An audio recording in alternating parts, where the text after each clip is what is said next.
Mr. McCarthy, we are live now. I'd like to call to order a regular meeting of the Normal Town Council for Monday, May 3rd, 2021. Please call the roll. Mayor Coos. Mr. McCarthy. Here. Ms. Cummings.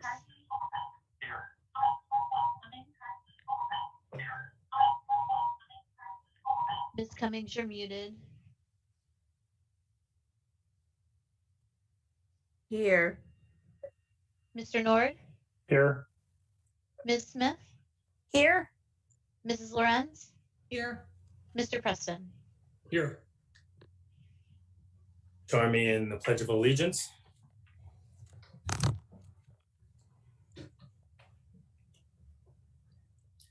I pledge allegiance to the flag of the United States of America and to the republic for which it stands, one nation, under God, indivisible, with liberty and justice for all. Before we get started, I'll read a statement about meetings.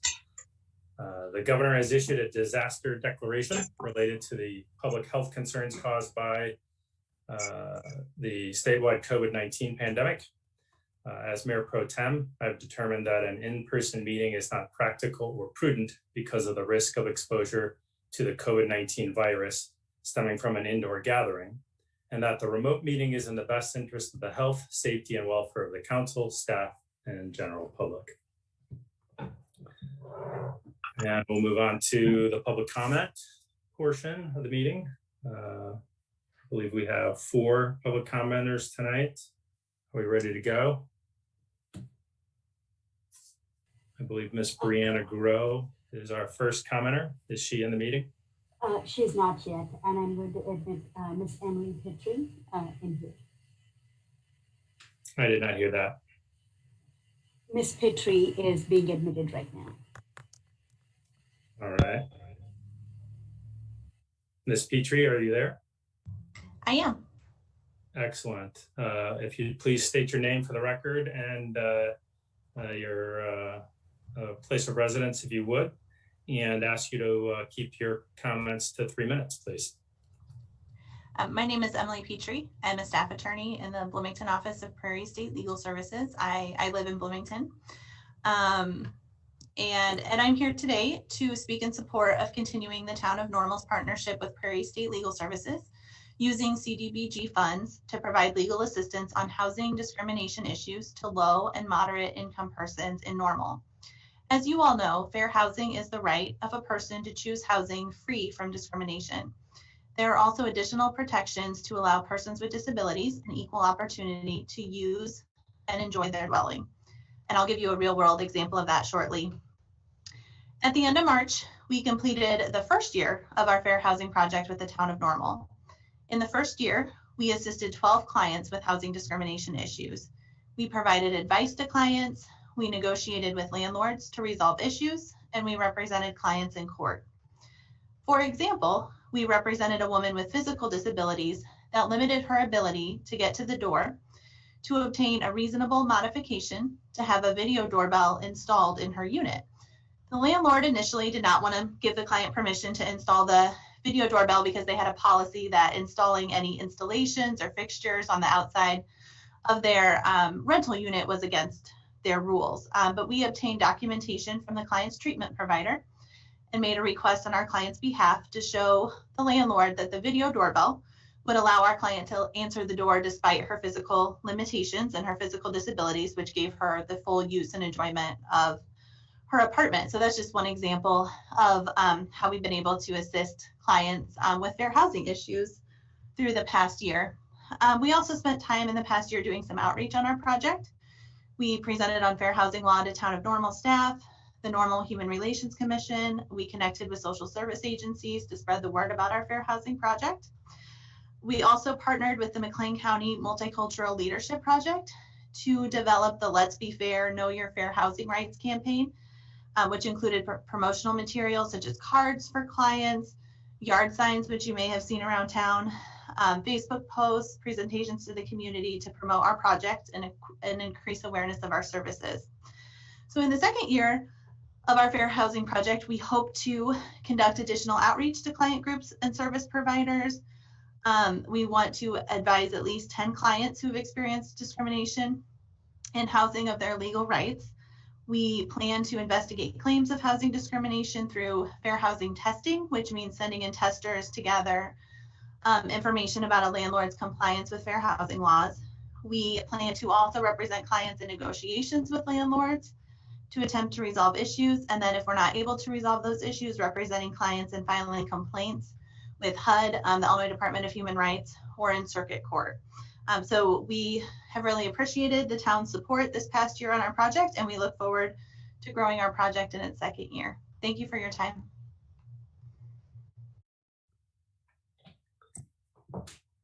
Do we have Brianna Grow yet available? She is not, but Mr. Lai is available. All right. Mr. Lai, if you would state your name for the record and your residence if you wish, and please keep your comments to 3 minutes. Thank you. Good evening, Mayor Pro Tem and members of the Town Council. My name is Raymond Lai, the Executive Director of the Greene County Regional Planning Commission with our office located in downtown Bloomington.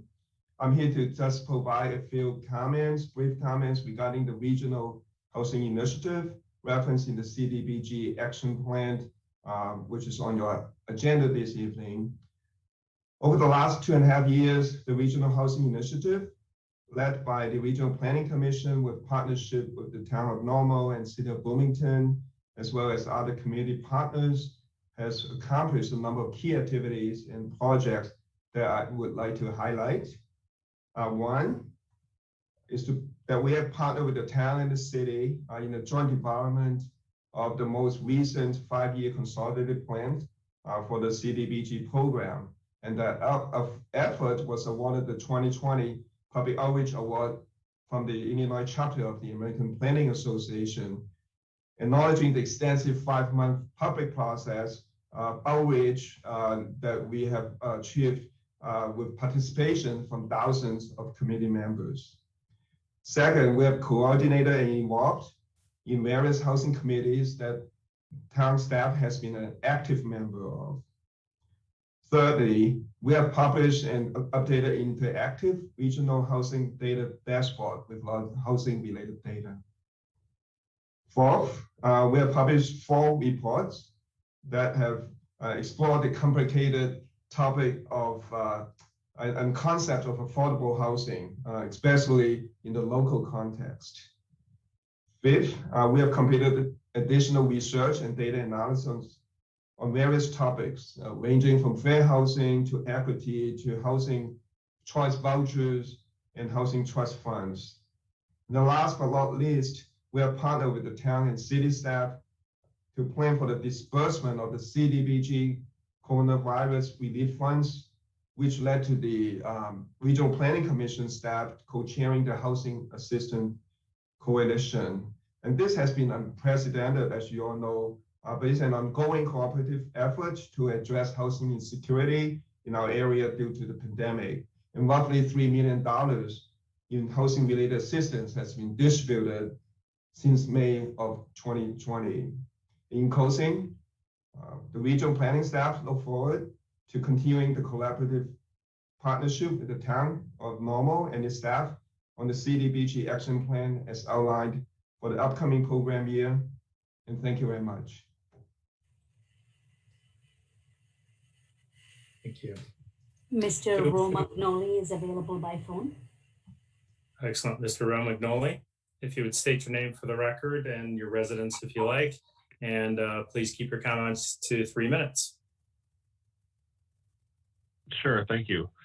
This is Mike Romagnoli. I'm the Executive Director of the Community Healthcare Clinic located in Normal.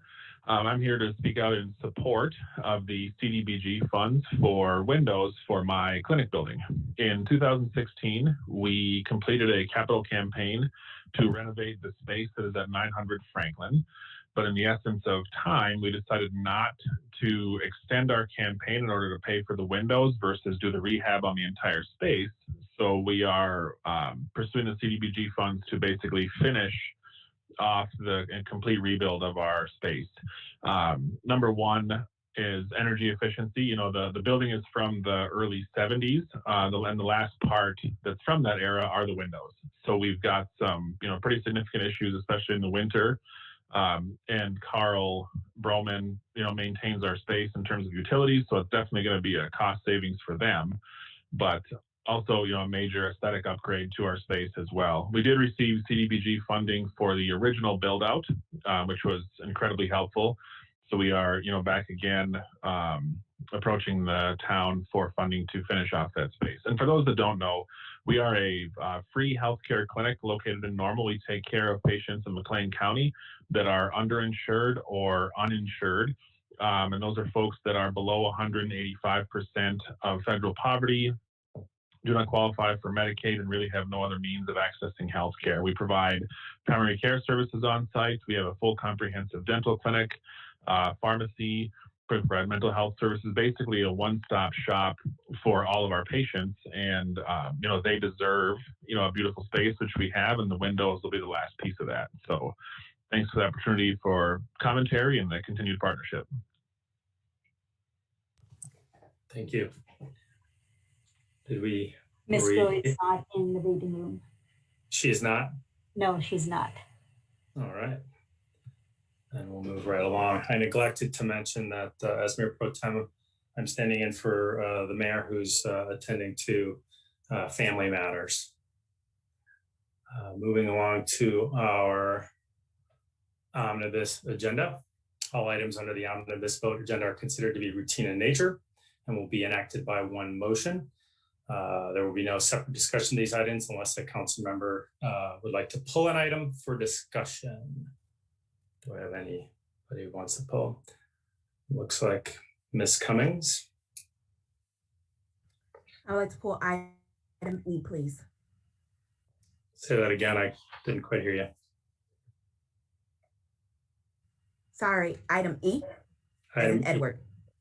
Okay. Got it. And Mr. Nord. You're muted, Mr. Nord. Thank you. I'd like to pull item B as in boy and C as in Charles. B and C. Excellent. Got it. Ms. Cummings, there you go. All right, just making sure you weren't taking another bite at it. Ms. Smith. You're muted, Ms. Smith. It must be something going around. I'd like to pull item D as in dog. D as in dog. All right. I appreciate the naming of the letters, making my job easier. Okay. Let's please call the roll. Or no, I need a motion. Jumping ahead. Move items remaining on the omnibus agenda item A and F. Second. Thank you. Please call the roll. Mr. McCarthy, Aye. Ms. Cummings, Aye. Mr. Nord, Aye. Ms. Smith, Aye. Mrs. Lorenz, Aye. Mr. Preston, Aye. And I believe I was supposed to read those ahead of the vote. I'll read them now. Item A is approval of the meeting minutes of the regular council meeting of April 19th, 2021. And item F was a resolution authorizing the filing of the Town of Normal's Community Development Block Grant Action Plan for program year 2021-2022. Thank you. All right, moving on to item B, Mr. Nord. I so move. Second. I have a motion and a second. Mr. Nord. Thank you. There's an expense under IT for Zen City. couple of constituents reached out to me and asked how we've used that software in the past. If someone could just give a couple examples of how we've utilized that software, I'd appreciate it.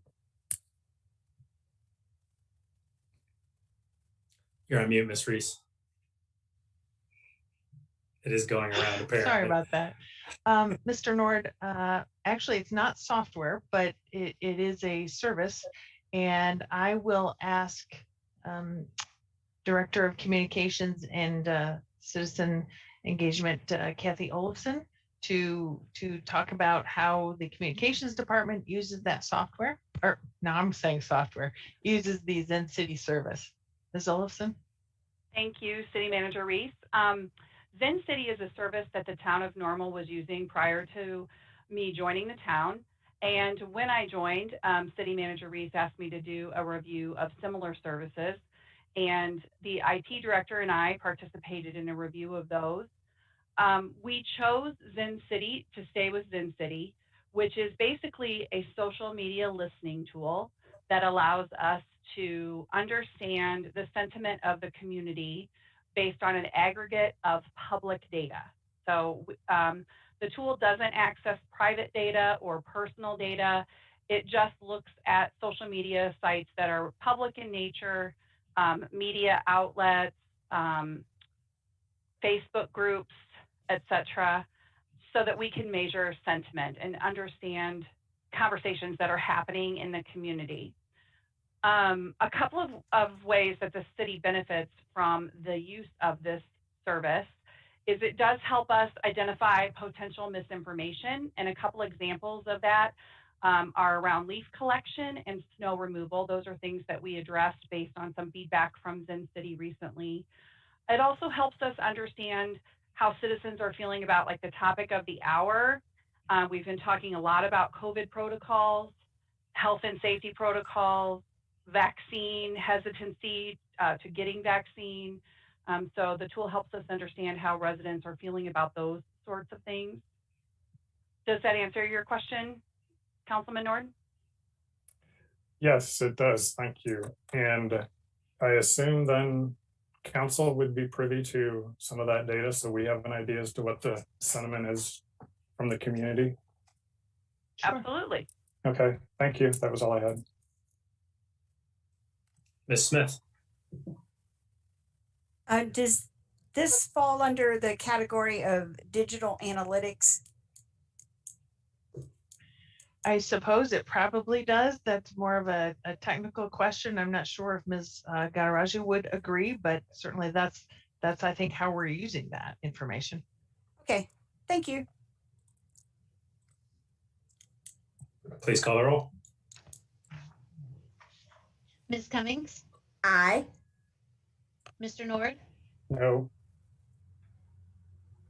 Ms. Smith, Aye. Mrs. Lorenz, Aye. Mr. Preston, Aye. Mr. McCarthy. Aye. And the motion carries. Next item on the agenda is item C, a resolution authorizing an execution of a lease agreement with Illinois House of Representatives by its agent, Illinois State Representative 105th District Dan Brady, and with the U.S. House of Representatives by its agent, U.S. Representative Rodney Davis. Mr. Nord. Ms. Reese, could you please explain? It's a motion. Mr. Nord, I need a motion. Oh, I so move. Thank you. Second. This property is scheduled to pay property tax. The property right next door, which is where OMFIT is at, and Representative Brady's campaign office, is on the books not to pay property tax. So my question is, Ms. Reese, could you explain why this property is reported as paying taxes when the next door property that's commercial and, you know, for campaign use is exempt? No, Mr. Nord, actually I can't. Years ago, the town apparently sent a letter to the county or the township. Mr. Day might have more background information, but at some point, a number of years ago, one parcel was determined to be tax exempt and the other wasn't, and the town does not make that determination. So I really can't explain why one is and one isn't.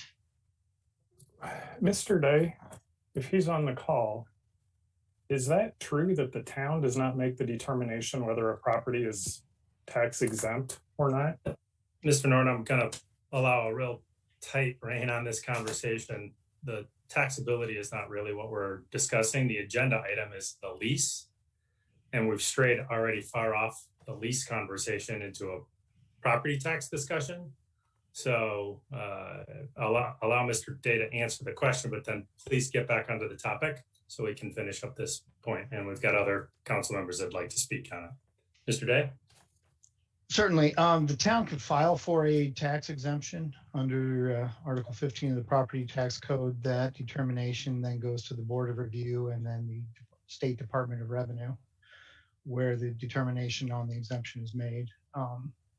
These determinations were made back when the Uptown TIF first started and haven't been adjusted since that time. Okay, I've got the letters that are given to the state, that are given to the county, that say which properties are tax exempt. Mr. Norton, I'm going to ask you to get back on topic. Well, this is a pertaining term on the the lease. lease? This is a term on the lease. I think this is very relevant because the property Mr. Norton, we're not taxes, debating the property taxability. We're either approving a lease or not. If you don't like the terms of the lease, you're welcome to vote against it, but we're not talking about property tax. We're talking about approving the lease. okay, And I've got the floor. Can I at least get my comments? If you have out? something else pertaining, great, but we're not going to talk about property tax. I gave you a little bit of room, but no more. Well, these property taxes, they are an inefficient use because this is tax dollars coming from our We're local not- citizens. We're not going to that talk about tax. we- Ms. Smith? All right, stop. Ms. Smith? I just Point of order. want this on the Mr. record. Point of order. That Mr. I'm Norton, you do asking not a have the fiscal floor. question. You've Sorry. given me the floor and you will not let me Please. even get my comments out. So Mr. I am Norton, going to you're off escalate topic. this. Mr. Nord, you're off topic. If you want to bring that up with Ms. Reese and Mr. Day at another time, but that's The not relevant lease to the says agenda. taxes. We are talking about spending taxpayer dollars. I appeal But the that's not decision of the set floor in and I this want to take agenda this to a item, vote. Mr. Nord. We're not I talking, appeal the decision of the floor. there is no decision on the floor. We're moving on. There is, Mr. Nord can make a motion to appeal the decision of the chair Okay. to the entire board. Okay, I would like to appeal the decision of the chair to allow me to finish asking my questions. How do we proceed on that, Mr. Day?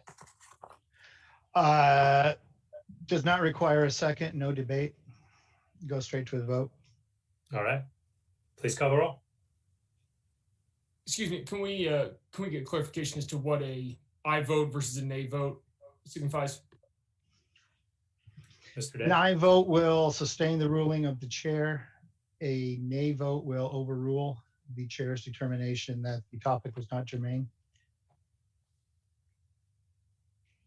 Please call the roll. That makes sense. Everybody on the same page before we? Everybody. Could you repeat that? Aye is a yes vote sustains the ruling of the chair. A no vote would overrule the chair. The motion is, shall the chair's ruling be sustained? So in other words, if you agree it's not germane, you vote aye. Correct. There's no Okay. discussion at all, because I need some clarification on what can he continue talking about anything related to the property tax as long as it's pertinent to the lease, and therefore excluding any other property by comparison, or can he not ask at all about property tax? The ruling So- on the chair's ruling was the general property tax exemption for, I believe, when Mr. North started bringing up tax exemptions, which this property is not tax exempt. That is Right. when the chair ruled him out of order. Okay, Yeah, so but- referring to 102 North Street, formerly operated or rented by Fit Activewear. They are no longer there. Correct. Which is not the subject of this conversation. The Okay. subject Clarifying. is Yeah. the lease at the existing property. And in the future, let's refer to that as 102 because that is no longer on Fit. Please call the roll. Mr. Nord, No. Ms. Smith, No. Mrs. Lorenz, Aye. Mr. Preston, No. Ms. Cummings, Aye. Mr. McCarthy. Aye. Mr. Day. This is why we don't have even numbered.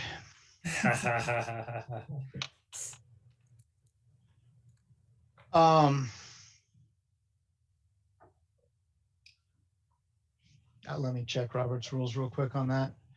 If you have any other comments, Mr. Nord. Yeah, if you we'll come back to Mr. other Nord. comments. We'll come back to Mr. Nord on this while you check. Ms. Smith, I believe you were next. Thank you. And for the record, this lease is not with any campaign organization. This is with representatives, elected officials who, by having their offices at this space, are accessible to citizens to communicate with them. And I personally have been able to meet with my elected official in that space. And I know there was a time when there was a lot of citizen concern about legislation surrounding healthcare.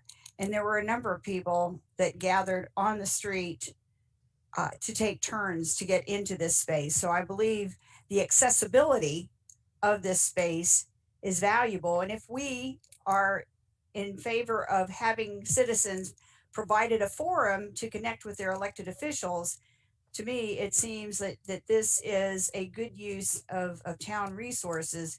And this practice goes back further than these two representatives. So I just wanted to clarify that for the record. And the reference to a for-profit business is not accurate. That business has vacated the space, and once it determined that it could succeed as a business, and is now renting at another location on College Avenue, still in Normal. Thank you. Ms. Lorenz. Thank you. I would like to echo some of what Ms. Smith just said there, that this is a lease that pertains to the property at 104. And this is not a lease that in any way involves the operations at 102. 102, if I understand correctly, and staff, please correct me if I'm wrong, 102 is where the campaign activity of Dan Brady's campaign takes place. And 102 is also now a vacated potential retail space. And like I said earlier, would prefer that we refer to it as 102 and not OMFIT. While she may appreciate the advertisement, she is no longer there. She has moved to another location in Normal. Good news story there. Thank you. Thank you. Mr. Day, how are we doing?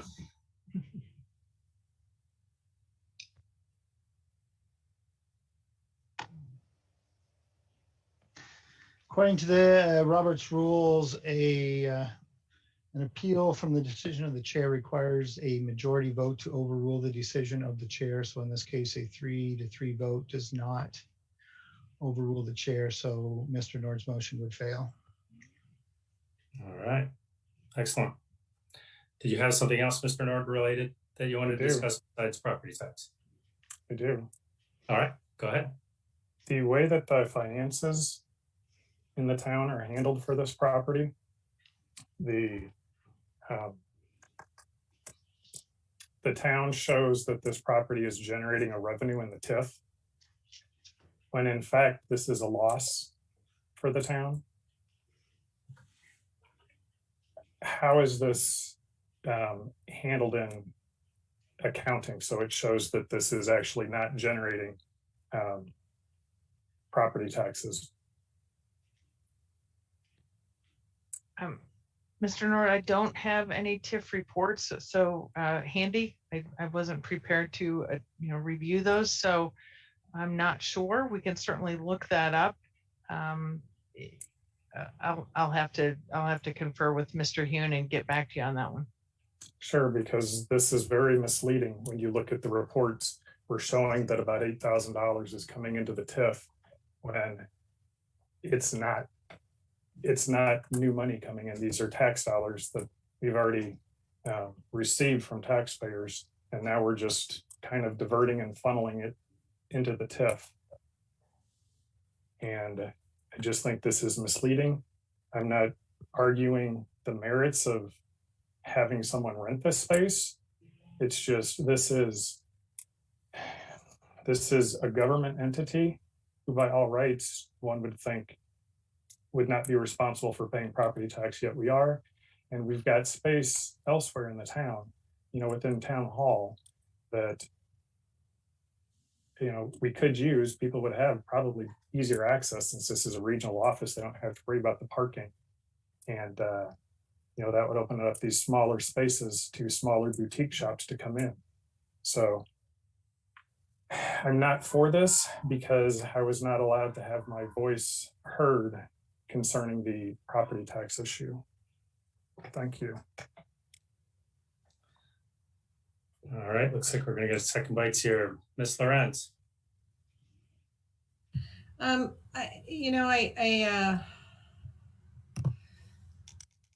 confused on what Mr. Nord's objection is. I'm not following.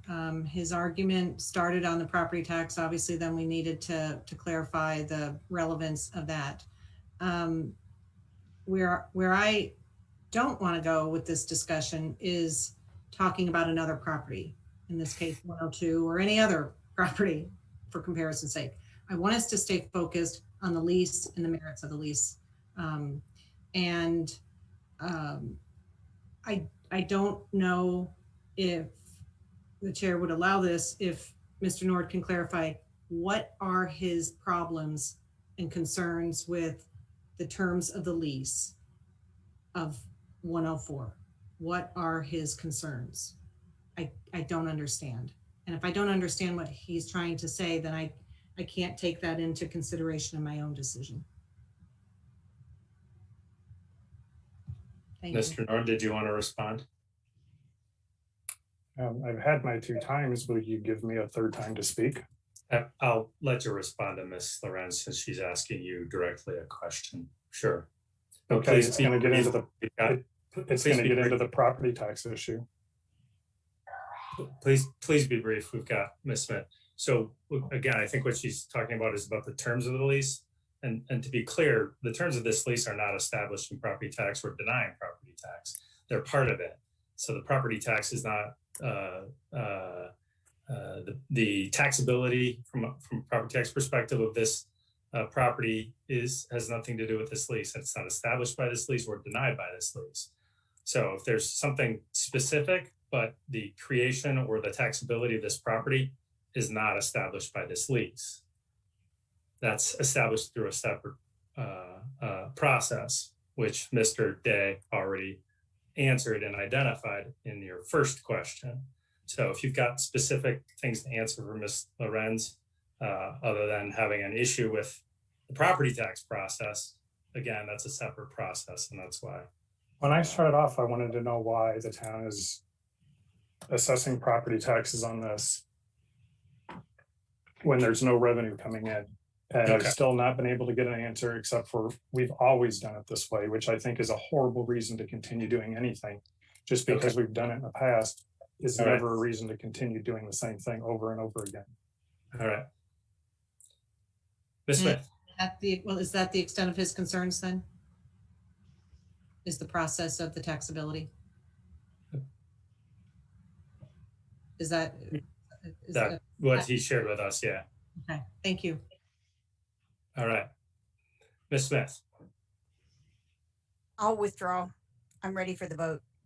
All right, please call the roll. Ms. Smith, Aye. Mrs. Lorenz, Aye. Mr. Preston, Aye. Ms. Cummings, Aye. Mr. Nord, No. Mr. McCarthy. Aye. And the motion carries. The next item on our agenda is a resolution to accept bids and award a contract to H.J. Epple and Company Incorporated for the 2021 General Street Resurfacing Project in the amount of $1,119,265.70. Ms. Smith. I move this item. Second. Ms. Smith. And this is more for clarification for the record. So the council had the projects come before us in a March meeting. And then once the council approved the work, the RFP was created to solicit bids. And tonight we're simply awarding the work to the winning bid. Is that an accurate summation of what is happening here tonight, Ms. Reese? Ms. Smith, I'm going to invite Mr. Otto to join this conversation.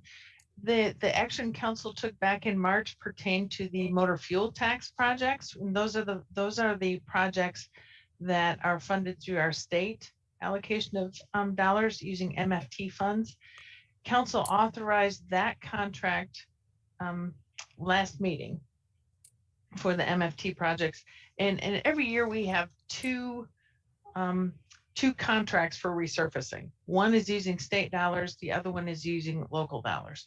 So Mr. Otto, if you would like to jump in and explain this process. Yes, thank you, Ms. Reese. The action that was taken on the motor fuel tax resolution several meetings back, that included the list for all the streets we plan to do this year. So it included the list for MFT and it also included the list for the general resurfacing. Even though there wasn't formal action on the general resurfacing contract, that was just because it's utilizing local funds and we don't have to have a separate action for a state resolution like the motor fuel tax. So we then bid out the motor fuel tax and awarded that last meeting, and this meeting is the awarding of the general resurfacing contract, which was bid on by Epple and Rowe. And the streets that are mentioned in the accompanying work attached to our packet hasn't changed from what was mentioned at the March meeting, or have new streets been added? They have not changed. Okay, that's all I needed. Thank you. You're welcome. Please call the roll. Mrs. Lorenz, Aye. Mr. Preston, Aye. Ms. Cummings, Aye. Mr. Nord, Aye. Ms. Smith, Aye. Mr. McCarthy. Aye. And the motion is approved. Next item on our agenda, item E, is a resolution waiving the bid requirements and authorizing the purchase of a Ford F-550 truck equipped with a Perkins 8-yard satellite refuse body from Key Equipment and Supply Company for $86,140. Ms. Cummings. Move for approval. Second. Ms. Cummings. Thank you. I had a quick question. I want to say, we always look for opportunities to possibly save money, and it seems like this would be a cost savings. Wanted to see if we could get more information. I know kind of talked a little bit about it in the packet at a high level. I don't know if we can only share an aggregate amount of what the cost savings would look like. I know there were several different pieces that was mentioned, like no longer having to go directly to the landfill. And I know at one point there was a cost for doing that. And so I don't know if in this particular case there was, if that was a cost savings for us. Or by chance, what does it look like? I know we talked about time saving, and we know time is money. Is there, was there any correlation financially to that? But just trying to get a generalized idea of the extent of savings we are seeing by taking this particular vehicle on as a replacement to the current one? Sure. Thanks, Ms. Cummings. I'm going to ask Mr. Damery to join the call. Basically, this is an unusual circumstance. We could purchase the truck alone through a joint purchasing program and have that fall within our budget and move forward without formal council approval. But in this instance, we wanted to have a combined unit with a truck and chassis, and then this basically refuse collecting component on top of it. So what we're doing is asking council to waive bids for this entire piece of equipment, which allows us then to use one vendor for the truck and the refuse piece. We're excited to try this out. The Park Maintenance Division has looked at this type of equipment for a couple of years and determined that this is something that should improve efficiency, and we're pleased to try it, see how this plays out. Mr. Damery has done more of an analysis in terms of the savings, the overall savings in time and equipment, other equipment purchases. So Mr. Damery, can you add more comments, please? Yeah, so I'll really go back to how we do things now, which we have a typical 250 truck. We load up 55-gallon barrels into that truck by hand. And then once full, we then take them to one of 7 sites where we have a dumpster in our parks, and we dump them there. So this unit will provide us the opportunity to basically be able to do one run a day, as opposed to currently running 10 to 12 to sometimes on a really busy Monday after a busy weekend of picnic, shelter rentals, and so forth, 14. So there's efficiency, and we anticipate some savings there.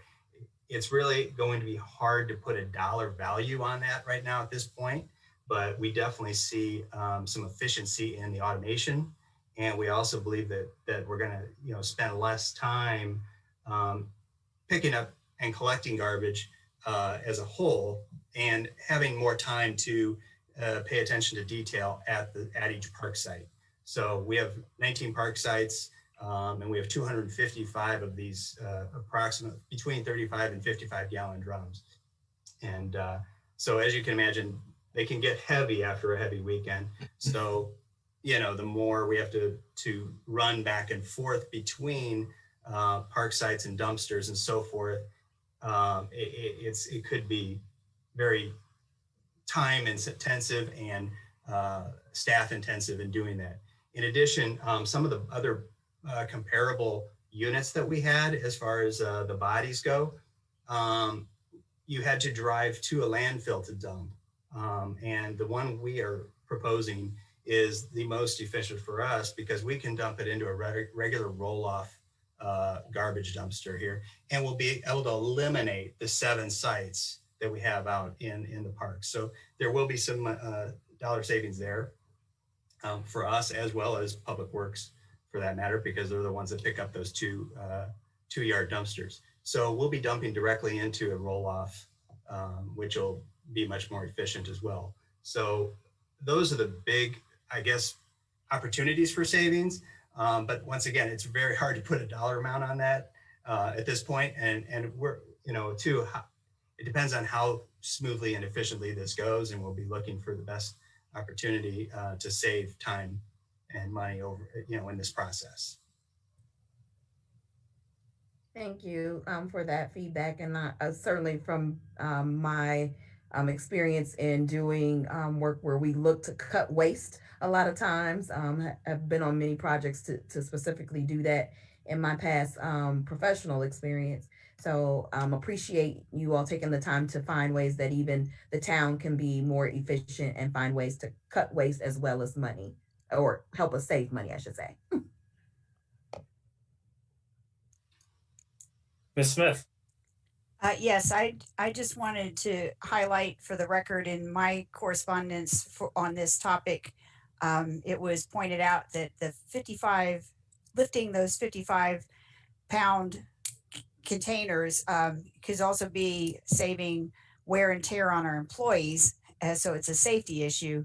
But Mr. Damery, can you, for the record of the meeting, indicate the life expectancy of this truck and its equipment?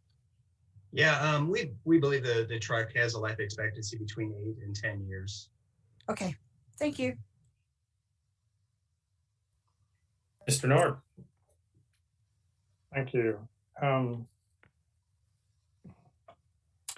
One of my concerns that I'd emailed was the weight of this truck, because you're going from a 250, skipping a 350, 450, 550. So we're going up 4 sizes. And, you know, this is a heavier vehicle going on the trails in the parks. And, you know, this is going to be a regular route that it does. So not just a one-off, you know, even in bad weather, you know, or when the ground's wet, you know, like in the spring, which usually tears up, you know, other asphalt roads. My concern is this vehicle putting ruts from traveling that same route over and over and over. And the users on these trails, a lot of them are people on foot, you know, running, jogging. And, you know, I'm worried about ruts and making that surface not even and having, you know, injury or increasing the maintenance we're going to have to do. Could you speak to that? Because, you know, there might be other lower weight options like a trailer. Yeah, our plan for this vehicle is not to drive it into the parks, especially in the wet conditions or snow conditions and those kinds of things, and to minimize our traffic on the trail as well. So kind of what the plan is to go out, collect the dumpsters on a cart, dolly, those kinds of things. So we'll have a collection point.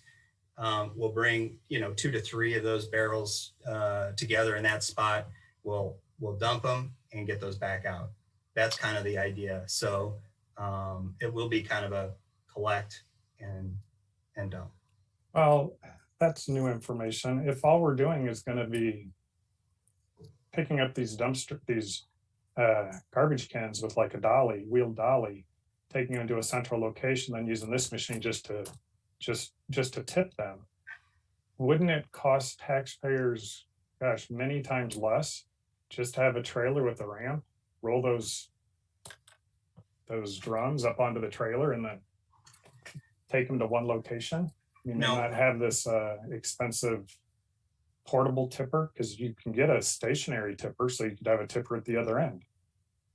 So no, we're not talking about, I mean, we're going to be going to a lot of different points to get those collections. So we're talking 1 to 2 to 3 at a time, and just finding the best point to go.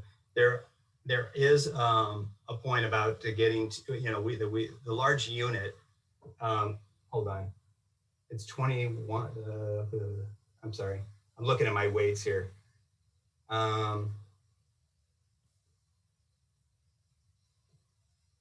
Okay, so our large bucket truck weighs 21,000 pounds, and this vehicle weighs 9,500 pounds. So we try to keep those units off of there. But so if we're needed to, if my point is I guess we get to certain points and we can get that garbage. If we have to get on the trail to get to certain points, we'll do that. There's about, most of those garbage pickup points are in fairly accessible trailhead type areas, not along the pathway. So we don't have to go down to the middle of a pathway to pick up a point or walk it all the way back. So it's very accessible to vehicles. It's a matter of walking out to a point, you know, 50 feet away, 100 feet away, and carting it back, something like that. It's not driving down the trail. It's not picking up 10, 20 barrels at a time. It's that kind of scenario. All right, well, I'm not understanding why a trailer wouldn't be a less cost a less costly option, because then you're actually using existing equipment and you're not getting just a specialized device that can only be used seasonally. We will be using this almost daily. You said you weren't going to use it in the winter. Even your write-up says we're not using it year-round. We do use it almost year-round. It's not used as often during the winter because there's not as much garbage to pick up, but we do use it almost daily. Certainly daily during the summer and the warmer months, but almost every other day or so during the winter. So it will be used almost daily. The functionality of this is just going to be much more efficient than a trailer or some other solution. As I said earlier, our staff's been looking at this for a couple of years because we've been trying to look at a much better and more efficient way to look at this process. And this is the body that really, this refuse body with the lift arm and we have a cover and a compactor allows us to do this all in one run without making multiple trips. And I think with a trailer scenario, you're still talking about manpower loading this onto a trailer and a similar scenario, but yeah, maybe you're carrying a little bit more capacity. Sure, I mean, but the manpower is just a wheeled cart wheeling it up. I would be in favor, since this is something that doesn't sound like we've used before, finding a place you can rent it, try it out for a year and see. This is a very expensive truck, and truck prices right now are at an all-time high. I'm not sure if you're aware of that, but that's what I would be in favor of. We've owned trucks like this before in the past.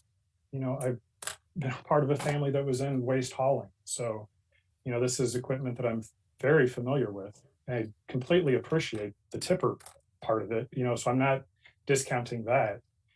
It's just the usability in a specialized machine and then the extra weight. I'm really worried about what type of damage this is going to do when we have to get off onto the trails. If I could jump in, I certainly appreciate that concern. Yeah. We would have the same concern. We're certainly vested in making sure the trail is not damaged and that any access to the trail is not damaged, or even in the parks, because this is the same division that's going to have to fix it if they ruin it. So we all have the same goal in mind, and we certainly would never do anything to cause damage that we're going to have to spend staff time to repair. Would you be willing to look at a rental? And then if it works out, well, I'd be in favor of buying. Sorry, Mr. Nord, I didn't mean to interrupt. I'm unaware that would even be an option. As we indicated in the council report, the piece of equipment appears to be a sole source. And so I guess I'd have to defer to Mr. Damrand whether or not that is even a possibility to lease a kind of equipment. Yeah, this is a very specialized piece of equipment, and they're in high demand currently. That's one of the reasons why we're bringing it as we are right now. So we would like to move forward with the purchase, and we do believe, it's going to be really much more efficient in our operations in solving that problem that we've been addressing for a long time. As far as efficiency in the write-up, I asked if this was going to reduce the number of staff, and the response was that this would not reduce the number of staff. So we've already addressed the efficiency. I don't understand Mr. how this is going to save. Mr. Damrey already spoke to that from Ms. Cummings' question. Well, I've got the email from Ms. Reese saying that it's not going to reduce the number of employees. He just said it was hard to calculate, Mr. Nord. He just answered that question. It's been asked and answered. If you have something else, please. Yes, if it's something that's hard to calculate, let's not then throw out there that this is a definite savings, because if we don't know, we don't know. That's just why I would say rent, so we do know. That's all I'm asking. So Mr. Nord, either if you wanted to try to table this, you can make a motion to table it. Otherwise, if you're not in favor, you have the option to vote no. Ms. Reese? Mr. Mayor Pro Tem, I was just going to comment on Mr. Damry's earlier comments. I believe we have two staff members that focus on collecting the waste. We'll still probably have two staff members do that. This results in time savings, efficiency of time. So I just wanted to clarify that. Thank you. Ms. Lorenz? Thank you. I just want to mention to all of us here, council members, that, we are a board of directors that needs to caution ourselves in the temptation to get into the how and into the weeds of staff operations. So while it's admirable that Mr. Nord has a family history in this area of waste hauling, I want us to remember that we have staff to look at the details and to have weighed these, no pun intended, but weighed all of the options on how best to haul trash. And as a board of directors, this is feeling like we're getting more into the how and not focusing on the what and the why, which is where I think boards need to stay. So I just want to offer that piece of governance reminder for all of us. Thank you. Thank you. I'll just weigh in here slightly on the topic to say I agree with Ms. Lorenz's comments, and to extend further is to say 2 years of research by staff that deals with this stuff on a daily basis, who's living and breathing and working on this job. It's perfectly okay to ask questions about the research and what they've investigated, but clearly they have an opinion. Clearly they've researched equipment and do a really good job already. And so I'm fully confident in what you're recommending and that you're living this day in, day out. As far as wear and tear goes, I do want to make sure that we don't lose sight of something Mr. Damry said earlier, which is 10 to 14 trips versus one. So when we're talking about wear and tear, let's not forget that it's not 1-to-1. It can be a lot of trips versus one trip. And so certainly we'll be cutting down on that. Excuse me, Mr. Mayor, if I could jump in one more thing, just to clarify. I just pulled up the communication, Mr. Nord, between you and I did indicate that we have 2 park maintenance staff members assigned to trash collection and removal. So that would be performing this operation. The purchase of the vehicle doesn't change the fact that we still need 2 people, but it should reduce drive time between the parks without dumpsters. As Mr. Damry indicated, they would take them to those dump boxes, and it should reduce the amount of time spent on garbage collection within the park facilities. I do indicate that the process will involve 2 employees collecting the trash, and that in the winter months, because of being low, not as busy season, this task could easily be completed by 1 staff member. So I just wanted to clarify. I think there was a misstatement earlier that we wouldn't be using it in the winter. So I just wanted to make that clear so we all understand. Thanks for clarifying, Ms. Reese. Mr. Nord, do you still have your hand up, or do you have another? I've got another question. Okay. So you've been researching this for 2 years. How much was this outfit 2 years ago before the pandemic and the high demand for this attachment and the high truck prices? I'm not sure. I don't know the answer to that question.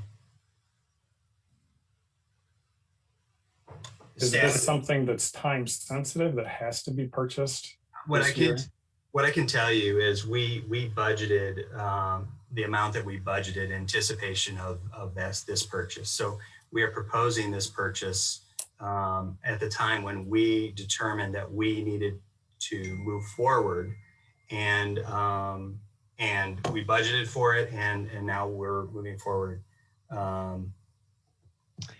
Moving forward with that purchase. And actually, I just got a text message from Clint who told me that cheaper now than when we quoted it last year at the same time.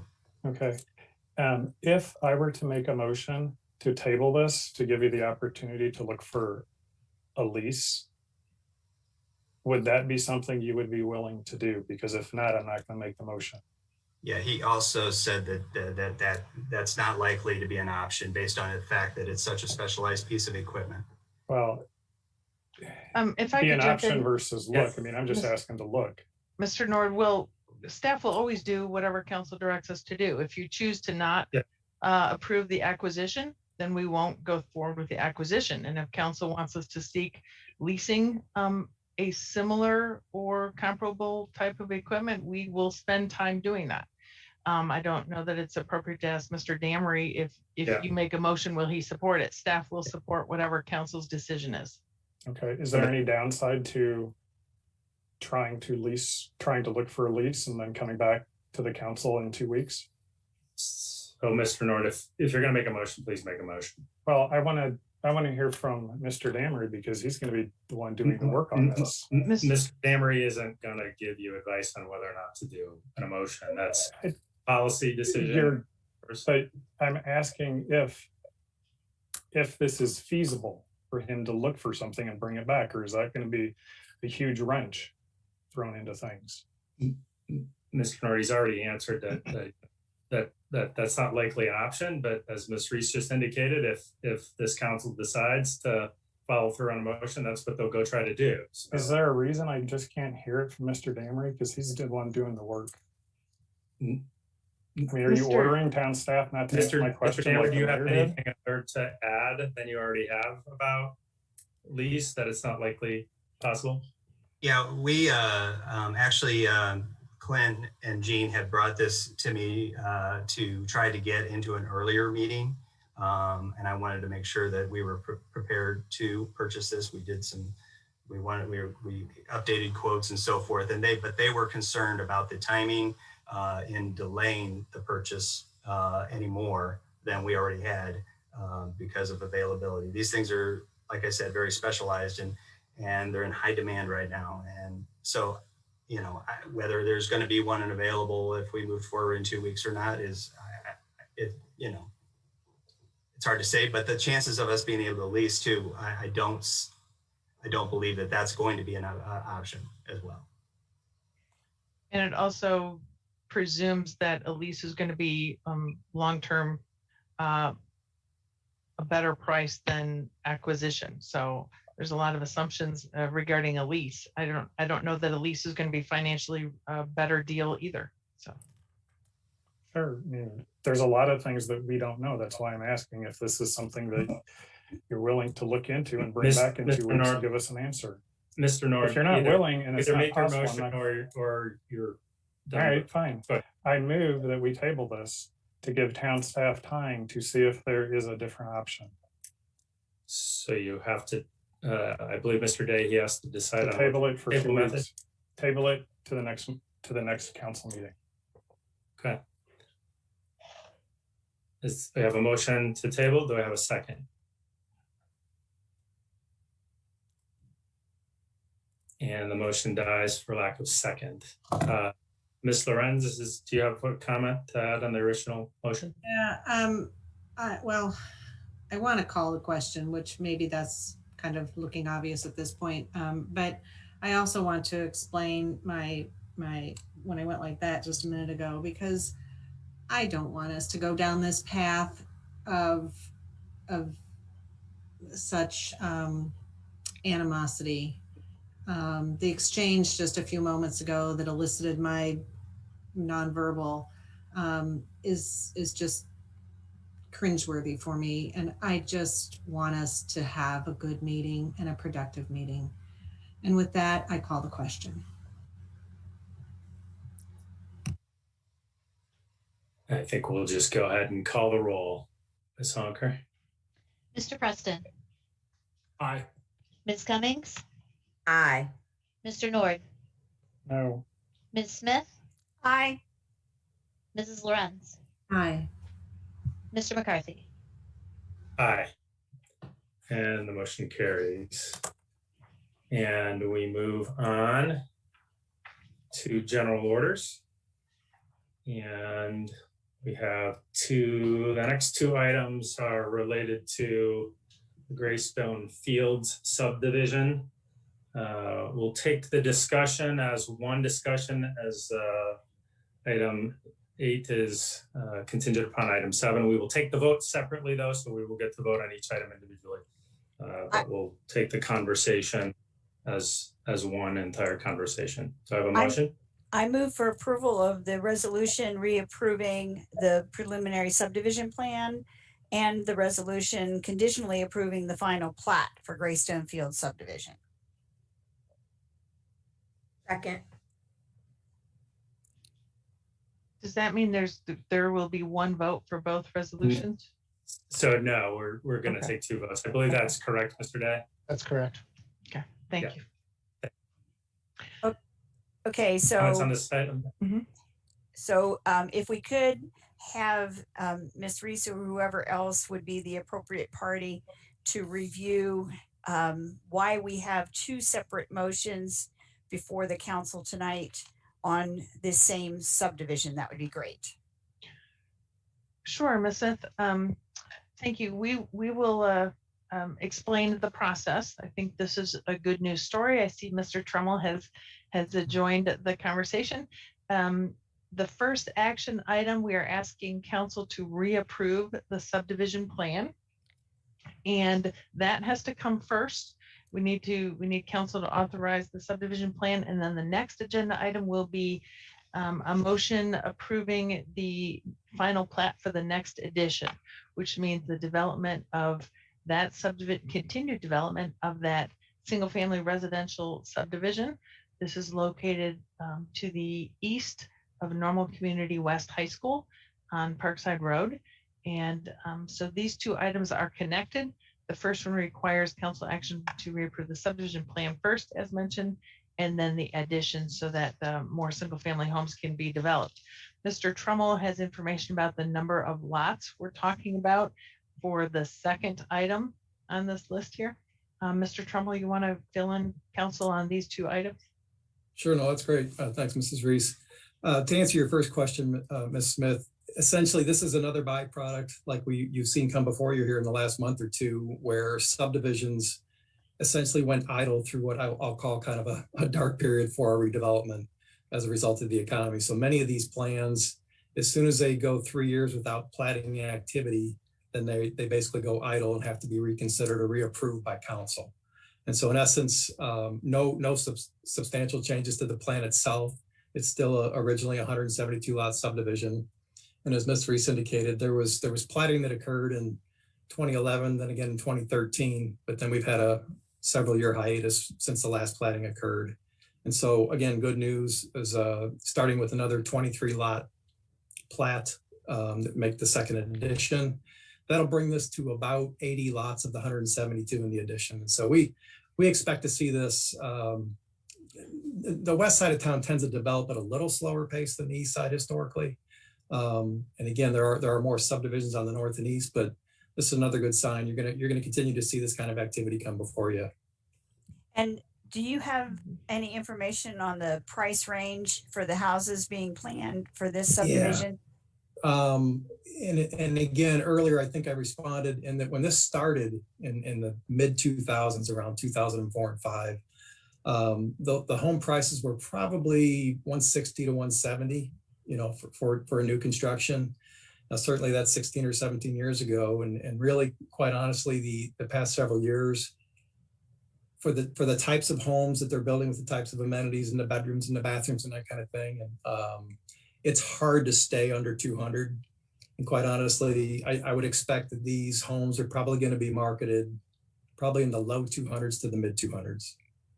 Okay, and some of those price increase wouldn't just be inflation, but some of the supply issues post-pandemic as well. Yes, certainly. Materials are essentially, no pun intended, through the roof. Part of it is just supply and demand. Interest rates are low, which is good. I think that helps to compensate for the material costs, but that's certainly a big part of it is the general material costs right now are just, they're pretty high. And this particular developer in Greystone Fields, will there be opportunity for further development of that subdivision, or is this exhausting all the remaining available land? No, as I mentioned, there's 172 lots in total in the plan. And this if this is approved tonight, this will add another 23, which will bring the total to 80. So again, they're just creeping up on about the halfway point. Okay. That's all the questions I had.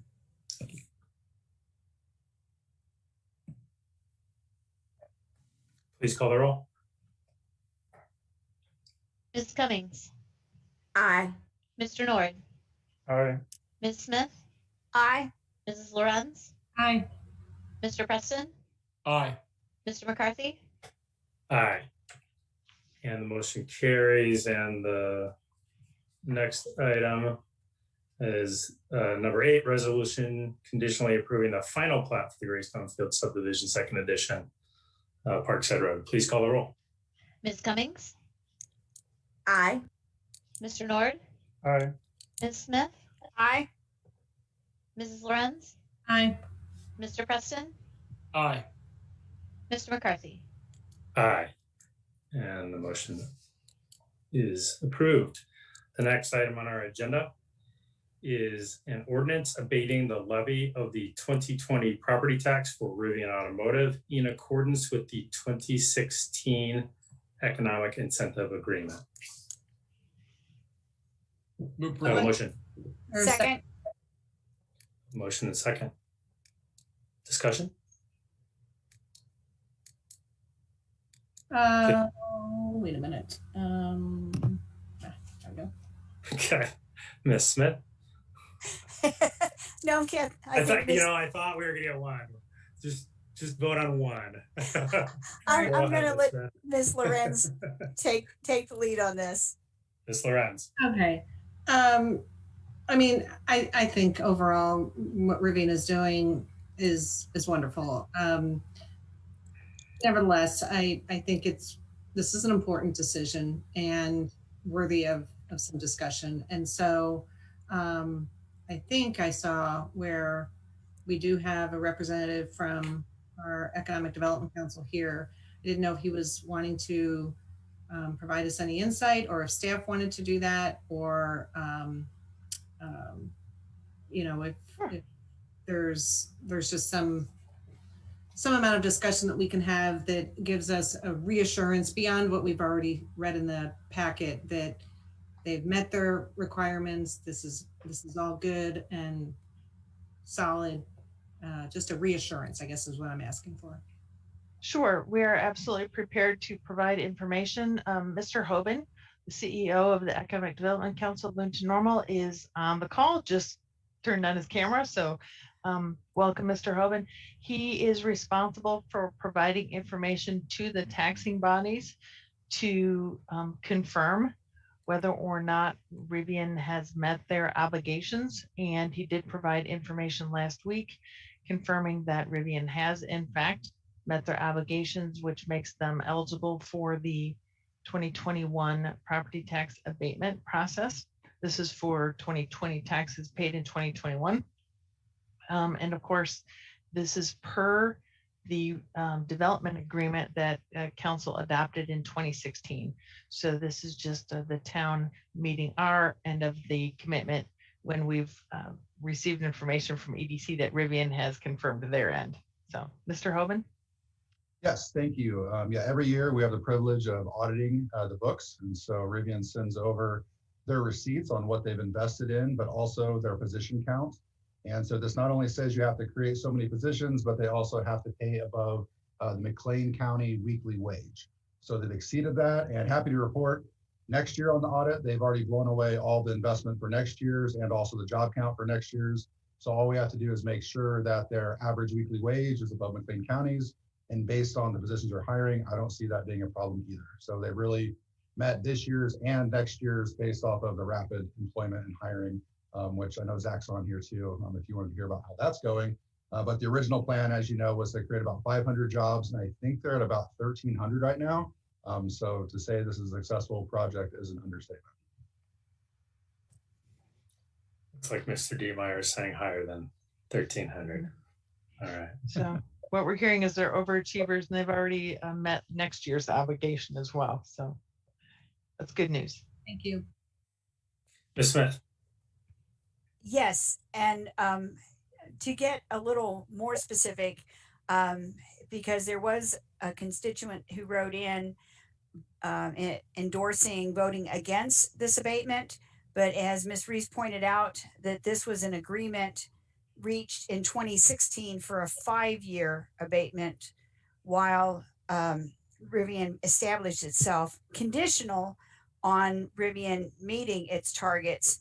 And I believe the original numbers were an investment of 32 million, but to date it's been 300 million. So a multiple of close to 10 in exceeding that original target.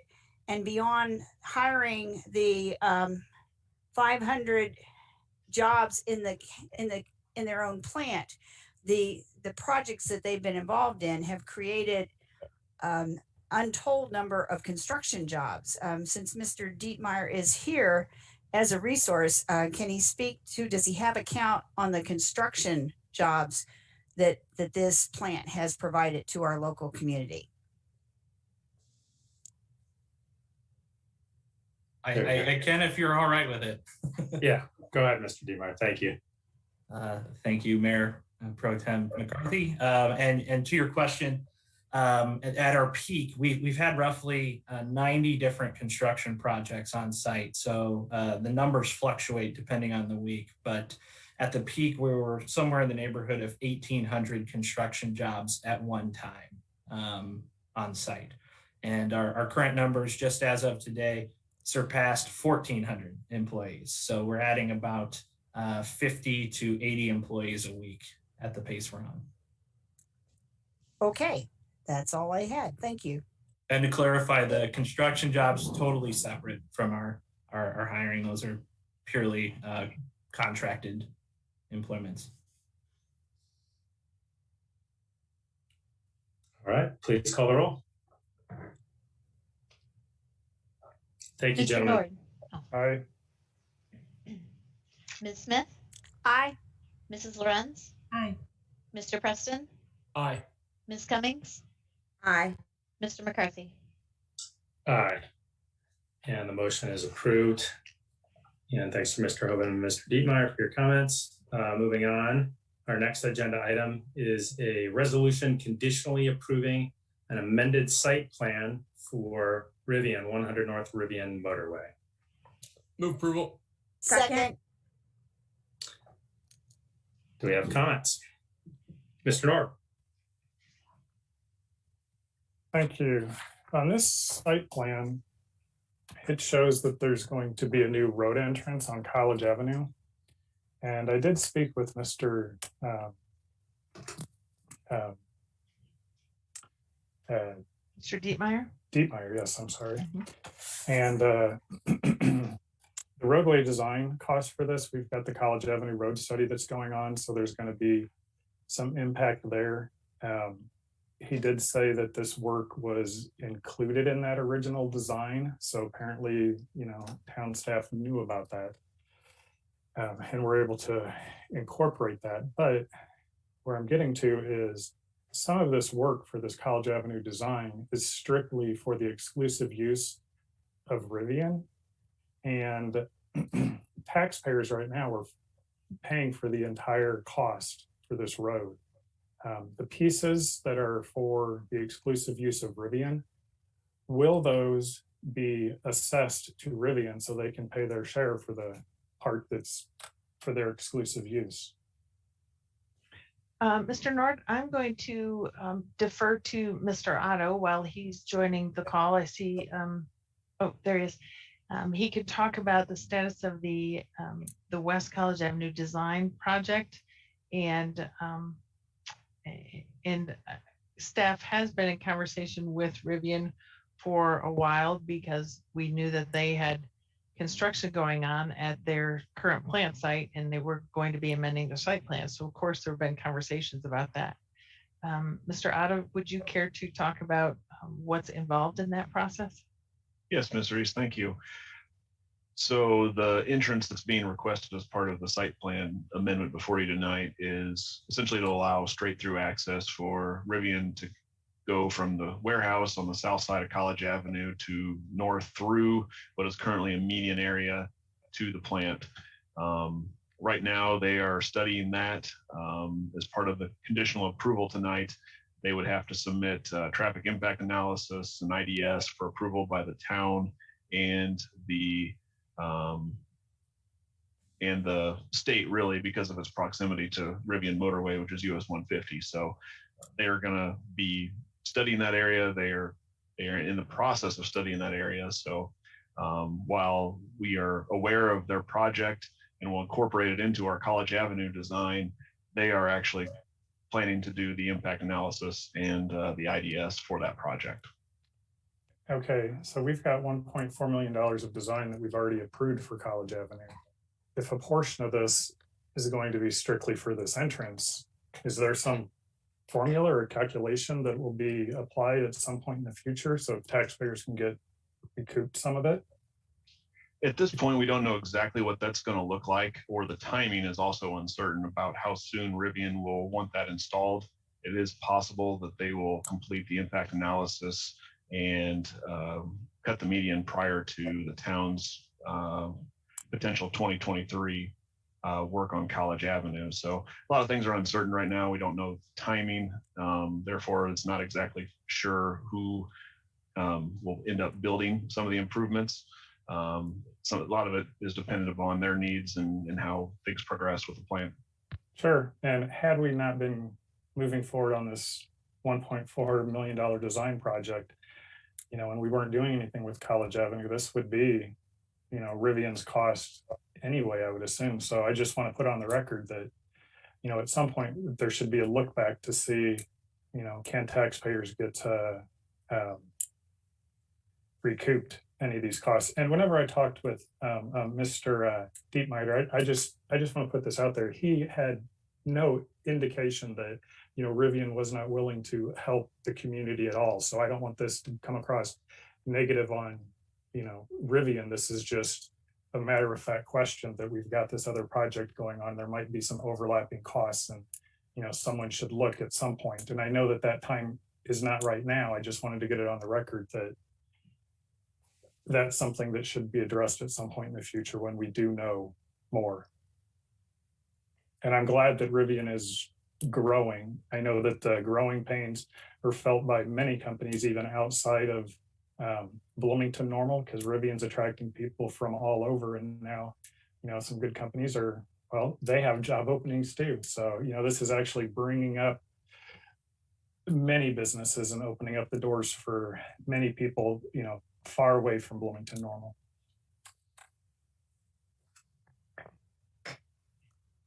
Ms. Smith. I wasn't sure if Mr. Nord was finished there. He lowered his hand. So just to be clear, the town of Normal is not in the habit of billing anyone alongside a public road for the cost of improving that Covent Road, private road. Then we're not talking about College Avenue as a private access. Is that an accurate statement? I think it depends on the development. There are annexation agreements. There are at times substandard road fees. So it really depends on the state of the road that's adjacent to the development and the cost and how that's apportioned. Either the town builds it or a developer builds it. So I guess to answer your question, it depends.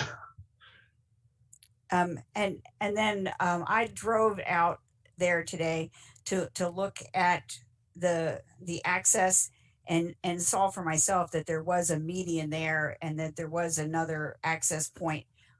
My main issue is that in the future, if the traffic warrants it and lights are needed, that we don't have the kind of intersection we do to get to the post office in Bloomington, where roads are blocked off because they are so close together that you can't have lights to stop the traffic. And so can someone give me the distance between those two entries to Rivian?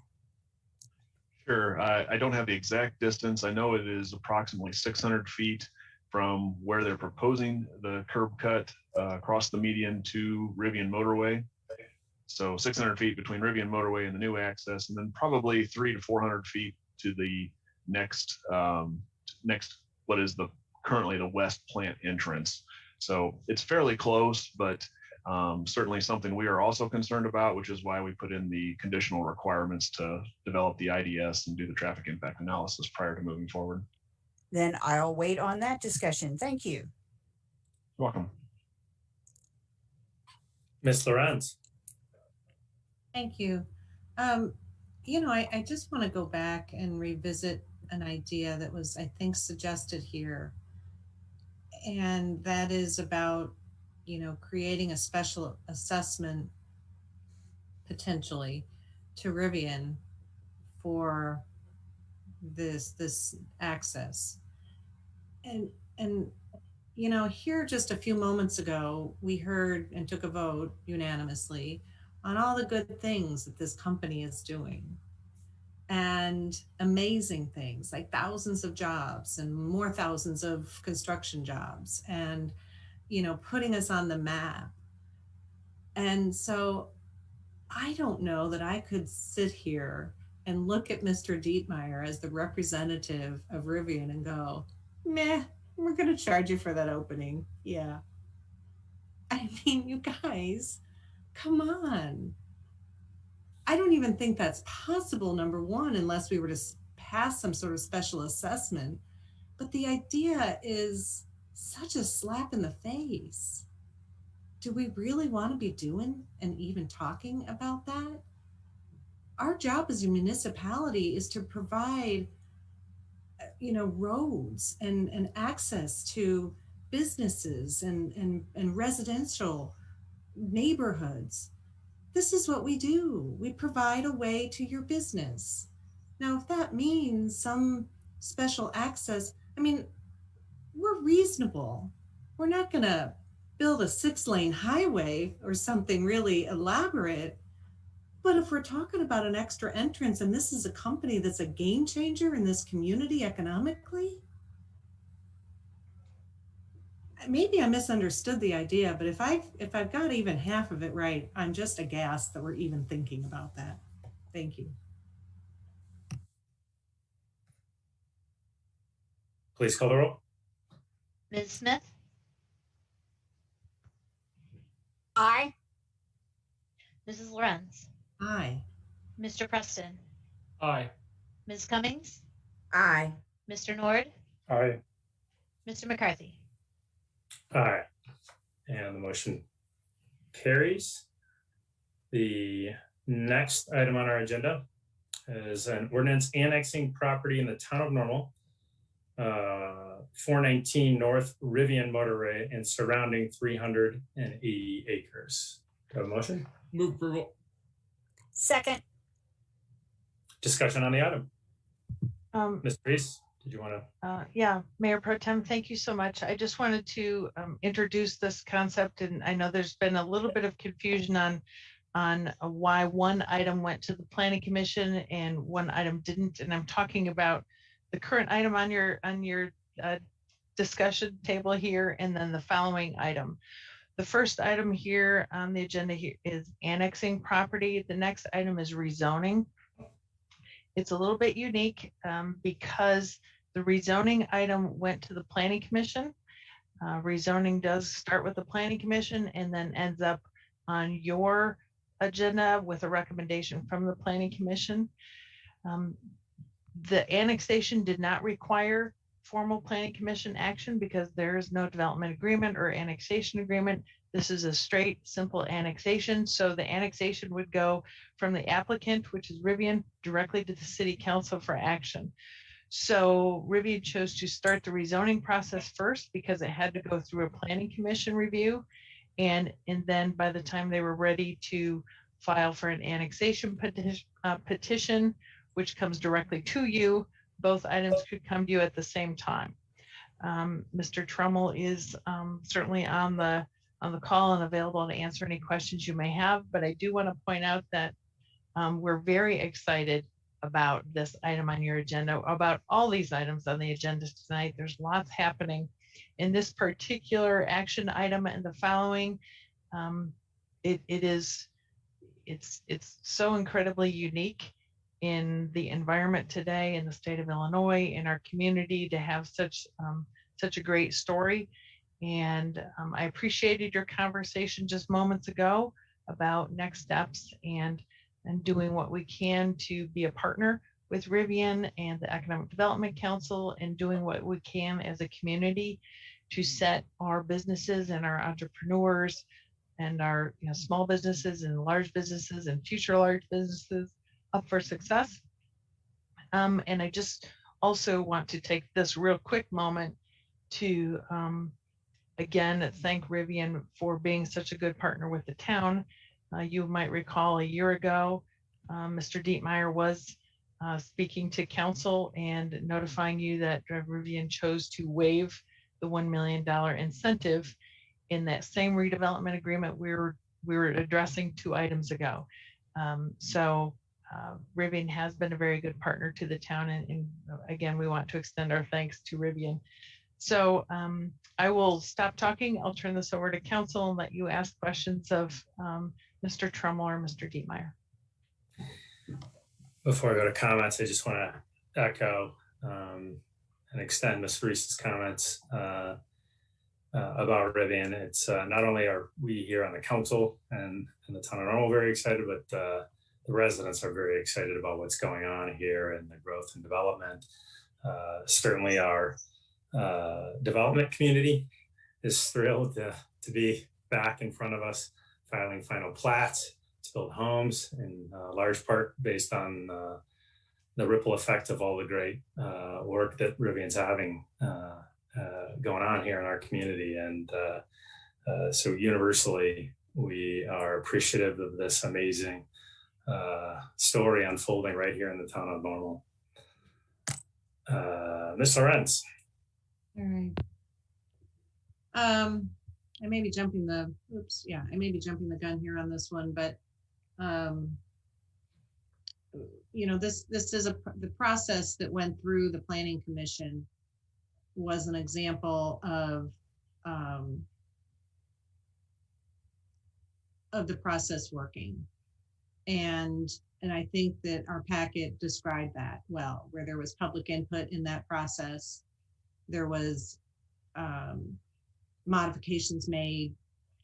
Rivian showed again that the representatives were open to modifications, and over and over and over. And Ms. Reese just reminded me of the other one of the $1 million give back from a year ago. Over and over and over, this company is showing that they want to be a good partner with us.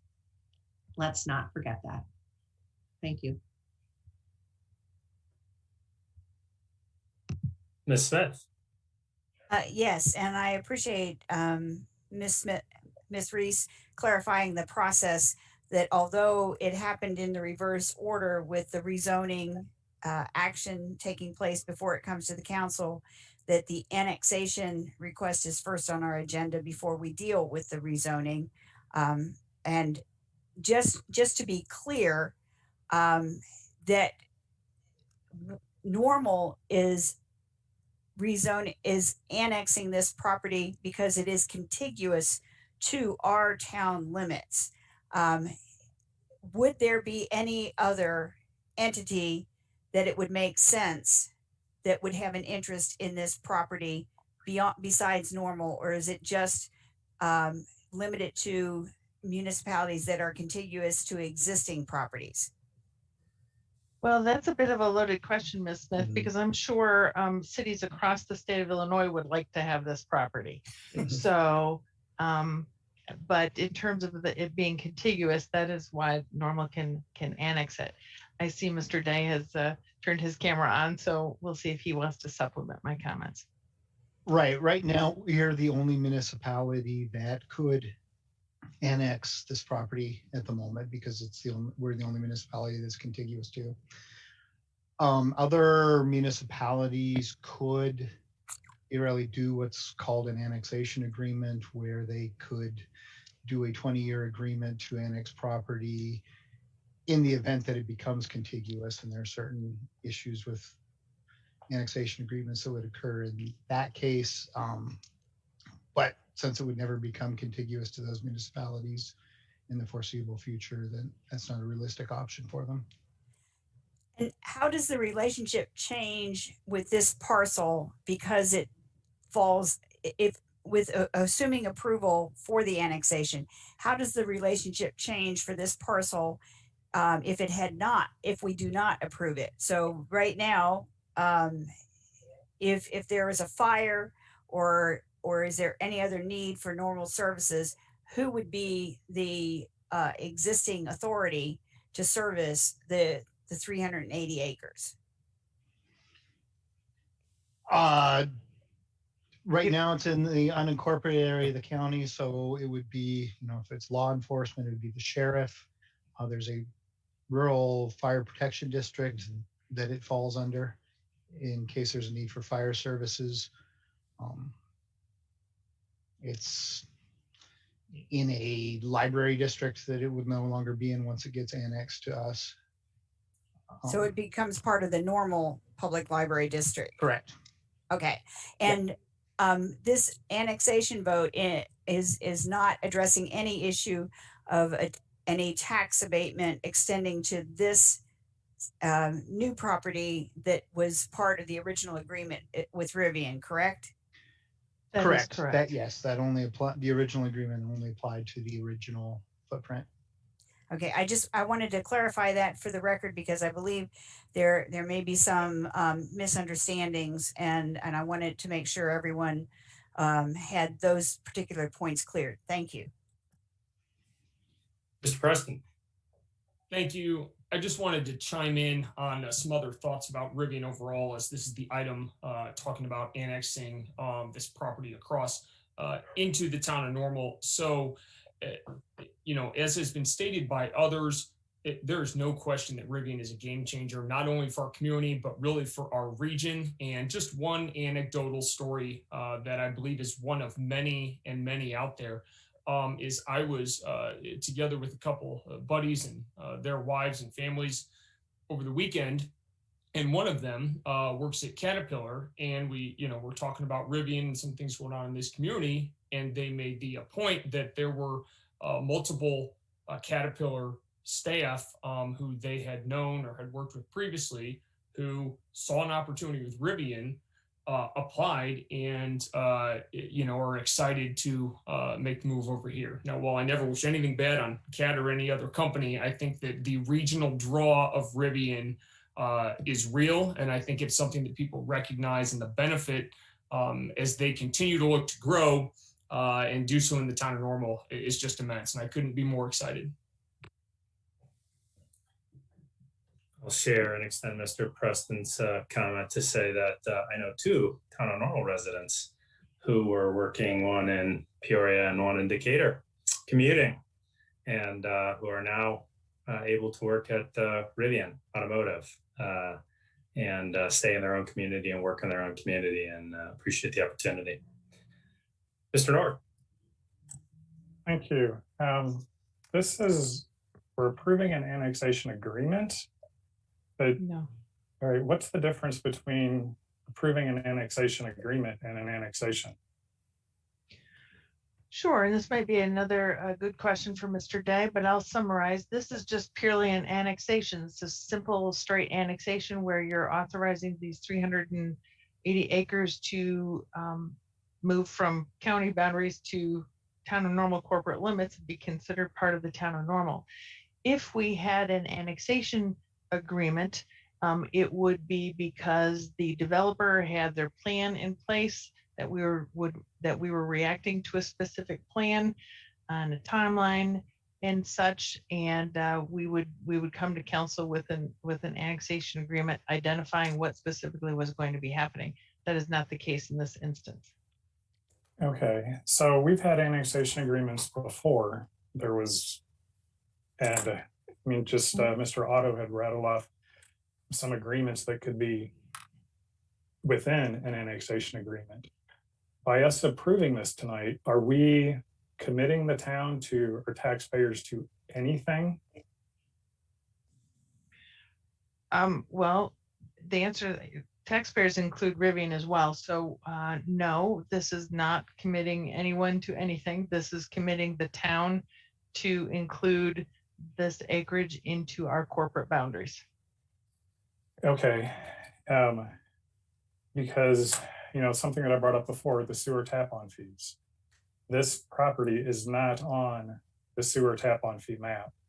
Will that map be updated by us annexing it into the town?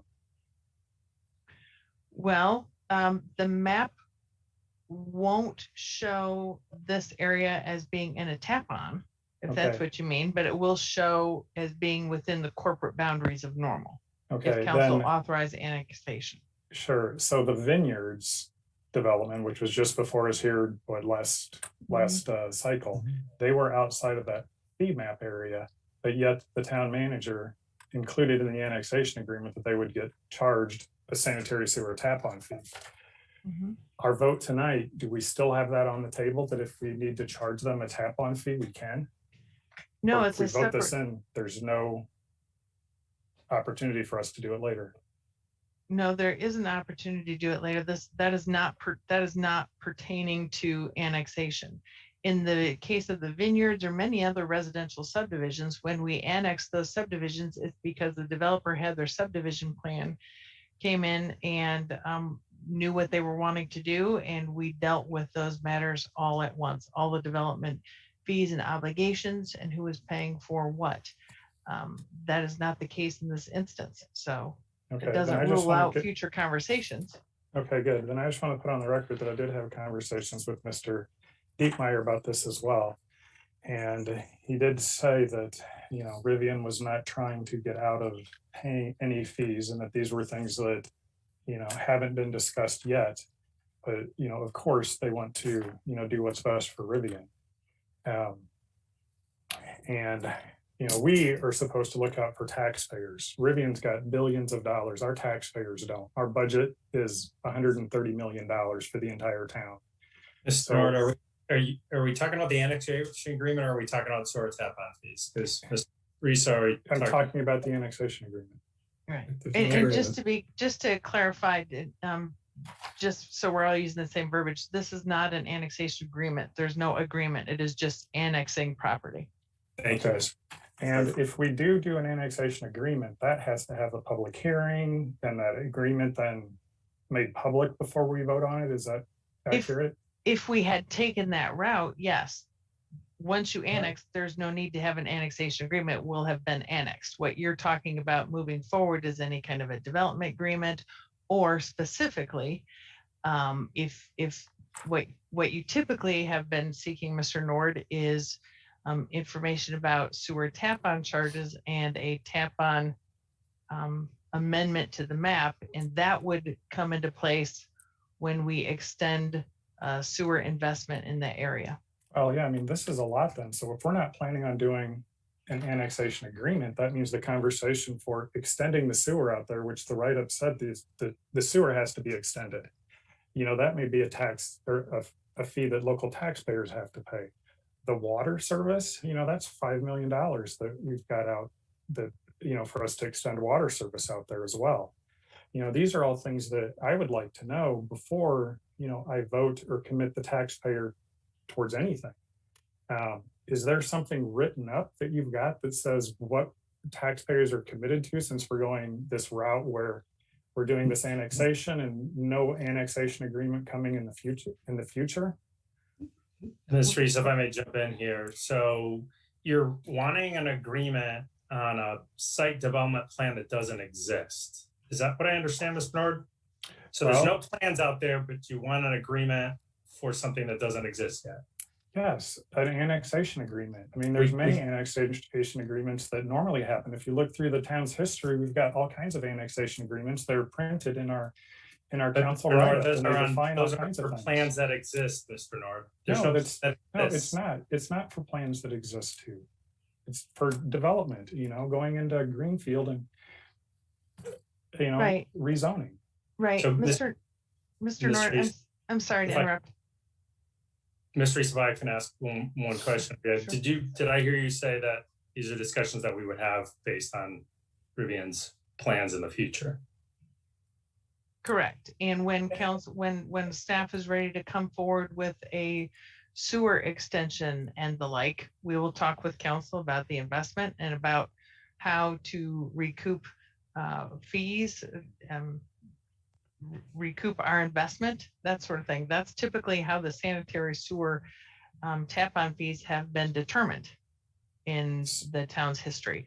And in regard to annexation, as I indicated before, the vineyards is a great example. A number of our residential subdivisions, when we annexed that property, it's because the developer of those subdivisions came in and said, here's the subdivision that I want to build, the number of lots, here's the services we need. And we worked out all those details at one time, including annexation and development. That is not the case in this particular instance. Rivian has asked the town to annex this land. They do not have a plan yet of how and when they want to develop it. They're just asking that it be incorporated into the corporate boundaries of Normal. Once it's incorporated, do we have an obligation to provide water and sewer to the property edge? We have been planning advancement of utilities in terms of, do we have an obligation to extend for Rivian? I guess the simple answer would be no. There's a much more extensive answer though, that I feel like we've talked about this. The town staff has presented to council a budget that reflects investment in utilities for economic development. Council has an option down the road.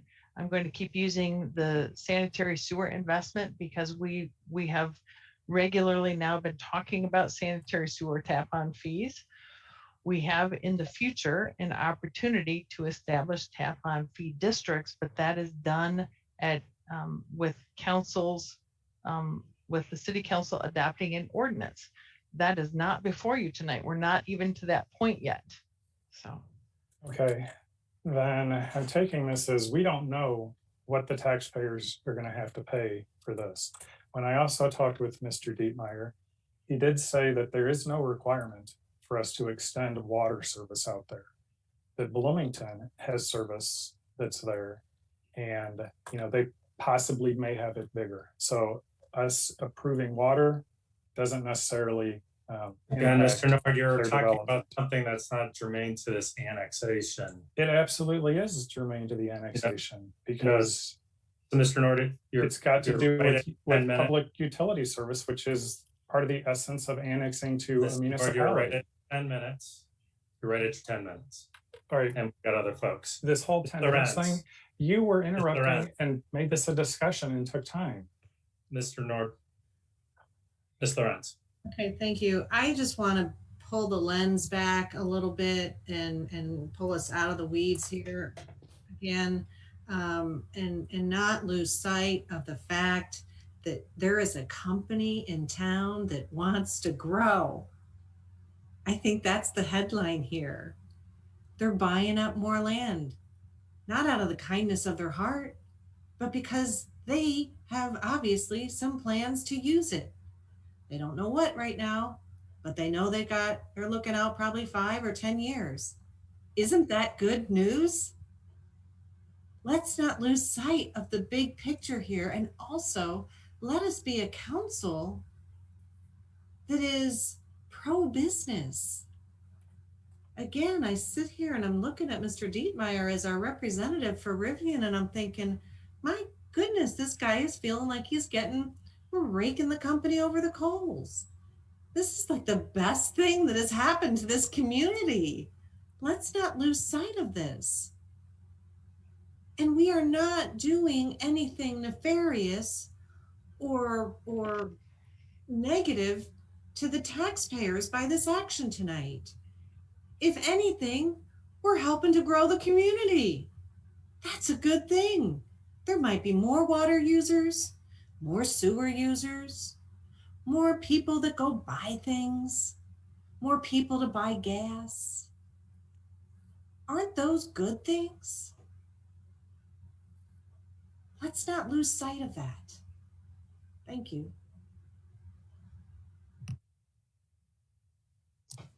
Mr. Nord, is your hand still up or did you have something else?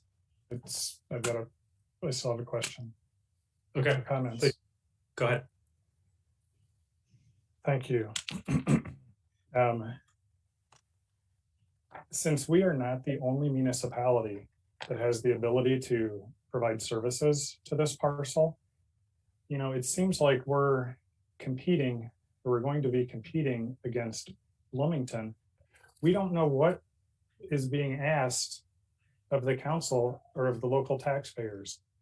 I don't understand the rush to push this through if there's no development plans that necessitate the speed for even having a simple annexation. You know, this is not something that has come before us in this route. So I guess what is the time factor that the annexation has to go simple before we have an agreement, so we know what taxpayers are committing to?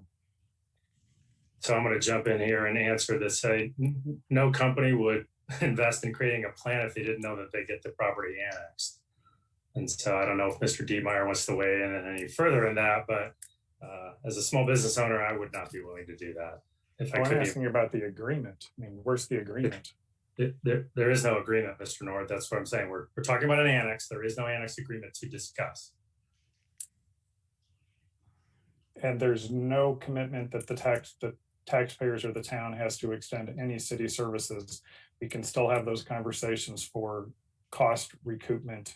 Been asked and answered, Mr. Nord. Ms. Reese answered your question already.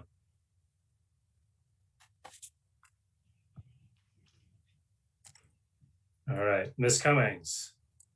Thank you. I really want to, and I don't want to belabor anything, but I think before we get to the point of taking a vote, that it's very clear that this business is in the town of Normal already. They are asking to expand very near to it, which would actually cross the lines. They're asking that we annex that property so that it would still be within the town's limits.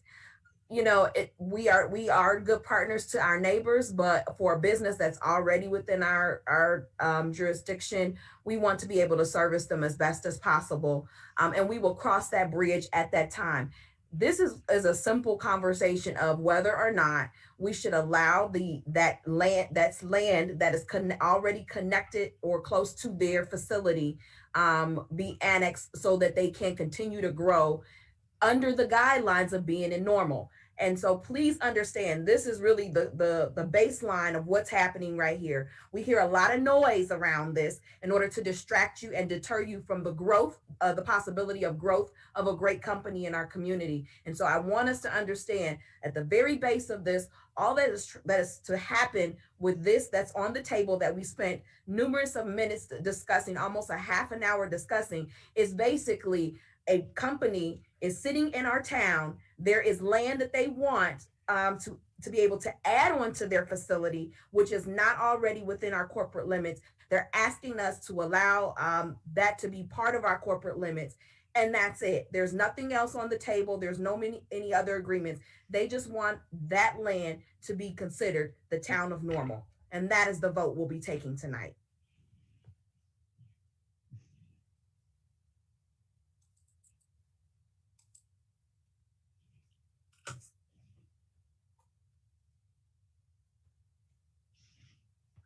All right, Ms. Smith, try that again. I just want to, Ms. Cummings expressed it very well.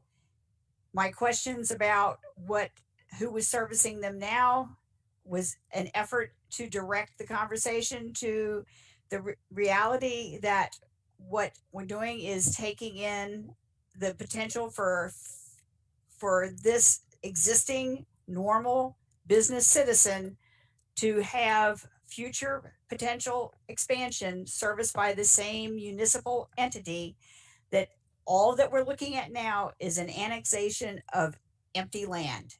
There has been nothing, no commitment made about any future of what might happen on that site.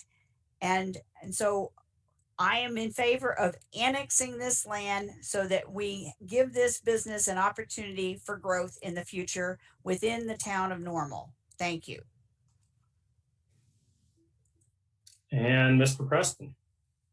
Thanks. I'm not going to beat a dead horse, but I do want to make one point clear and drive it home. Ms. Cummings and Ms. Smith are exactly right. You know, how many times have we talked about economic growth, talked about wanting jobs and businesses to be here and to locate here? This is a perfect example of a company that literally wants to grow in the town of Normal, and making this difficult for them and making this as you know, some kind of situation that is not friendly to a business that wants to grow in the town of Normal just baffles me.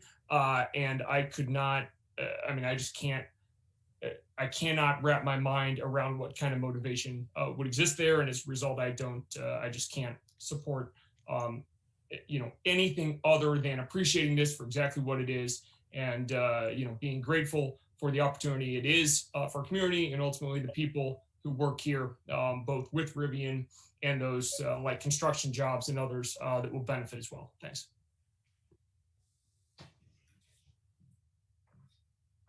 All right, I guess I'll just finish it up by saying this has got to be the hardest, easiest yes decision we've made on council recently. Despite some of the conversation, Mr. Demeyer, I hope you take away that we're extremely excited about whatever the growth plan is on that site. We've heard some ideas and thoughts, but we're looking forward to future discussions on this parcel and looking forward to it. Please call the roll. Mrs. Lorenz. Aye. Mr. Preston. Aye. Ms. Cummings. Aye. Mr. Nord. Aye. Ms. Smith. Aye. Mr. McCarthy. Enthusiastically aye. And the motion passes. Next on our agenda is item 12, an ordinance rezoning property in the town of Normal, 419 North Rivian Motorway and surrounding 320 acres. Move approval. Second. Second. Discussion on the item. Ms. Smith. Yes, I just wanted to go on the record that the entire site has 30 acres. What is requested to be rezoned from agricultural to manufacturing is 320 in response to citizen input that was concerned about the existing character of the surrounding properties. Rivian has opted only to request rezoning of 320 acres instead of the 380 acres of this site. And I just wanted to make clear that that goes into the record. Thank you. Please call the roll. Mr. Preston. Aye. Ms. Cummings. Aye. Mr. Nord. Aye. Ms. Smith. Aye. Mrs. Lorenz. Aye. Mr. McCarthy. Aye. And the motion carries. That's the end of our general orders. We have no items of new business. Before entertaining a motion to adjourn, do we have council comments and concerns? Mr. Preston. Thank you. I would just like to take this opportunity to acknowledge ISU's end of academic year and graduation for many students who have been calling Normal home for the last 4 or 5 years or longer or shorter. I don't know, but it is an exciting time of year for this community, for town Normal, but it's also an exciting time in life for a lot of our students and especially those graduating. So to all of those to whom this applies, congratulations. We hope you stay in Normal.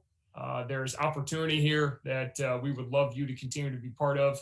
And congrats, of course, to university and to President Dietz, as this will be his last spring commencement, or I believe any commencement as president of the university. And he has done, from my standpoint, an outstanding job representing my alma mater, and I certainly would wish him well as his retirement draws near. Thanks.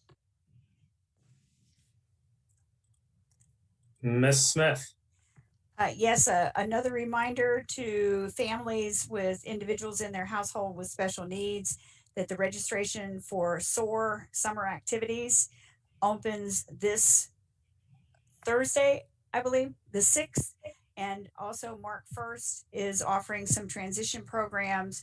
And it is possible to find out if your child is going to be accepted into those programs before you get the SOAR registration, if you move on both organizations this week.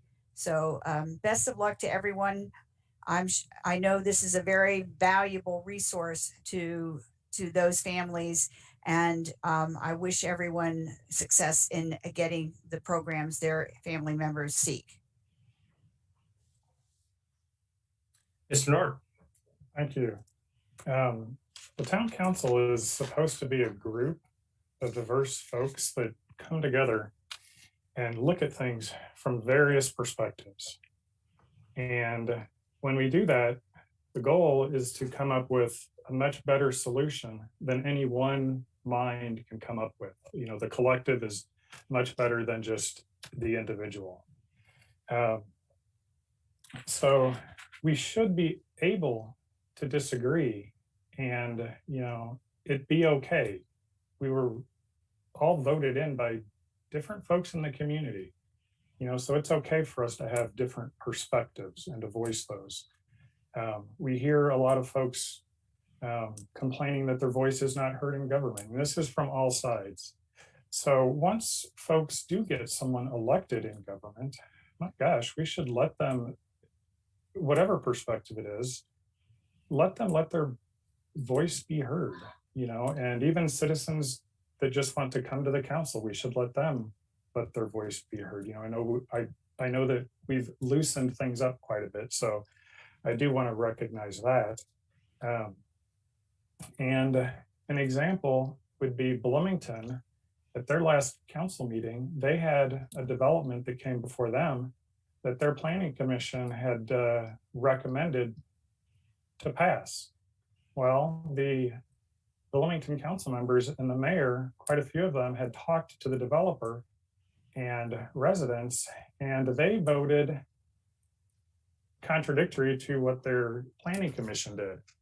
You know, there was no being chastised for them not following the planning commission. And here, our council, we get chastised sometimes for talking with developers, talking with our local businesses. We even get chastised for talking with our residents, you know, our constituents. We should never be in a position where we're doing that. And if we can't disagree with the town staff at times, you know, then there's a problem. And if we can never disagree with them and it be accepted, then we really need to think about the purpose of having a council, because it does no one here any good for us to come together and fight and bicker. You know, speak your piece, vote, move on, let people talk. Because I don't want this to be 2 years of what the previous 2 years were. So thank you, and I look forward to the next 2 years, and congratulations to those that are going to be here for 4 more years at least.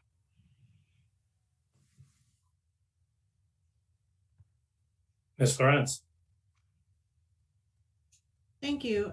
Actually, I want to build upon what Mr. Nord just said as far as, you know, and in doing so, reiterate some of my comments that I want to summarize here as my concerns. And that is that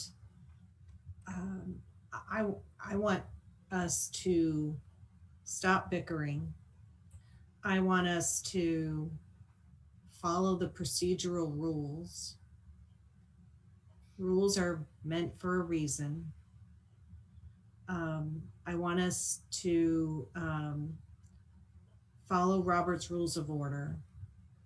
I want us to act like a board of directors that operates in the policy and direction and not down into the weeds. I want us to be a board that respects our staff and for the hard work that they put into researching things. I want us to respect the procurement process and the procedures around that. And I want us to be business friendly. And I think that summarizes most of my comments tonight. I didn't like the tone of tonight's meeting, and that concerns me. And that's a concern I guess I'd like to take forward to an upcoming work session that I imagine we'll be having soon. We typically do in terms of a strategy session. We can't continue in this discourse. And while the previous speaker spoke of the need for getting along, I think we all have to work on adhering to the rules and the processes because they're there to help us get along. The last point I want to make is more for the citizens and for all of us too. Let's pull our head up and take note of what's going on tonight even and in the next couple of weeks at the county board level. They are doing a once in a decade process of considering a redistricting, a remapping of the districts that make up the board. Tonight was the last night for public comment, but I'm sure that it's not the last time that citizens can speak to their county board representatives. I think we need to educate ourselves on that issue and make sure that our in-town constituents that we all represent will be fairly represented on the county board. Thank you.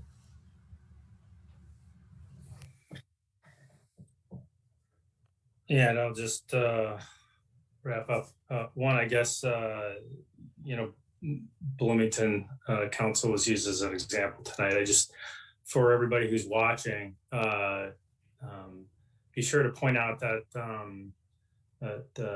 the city council followed their own rules about commission and their process and not interfering with their own commission process. And so in the past, I don't think anybody's ever been chastised about it, but pointed out that there is a process that ensures open, fair, transparent opportunity for everybody to speak. And that Bloomington Council followed that. In the past, some members of this have not.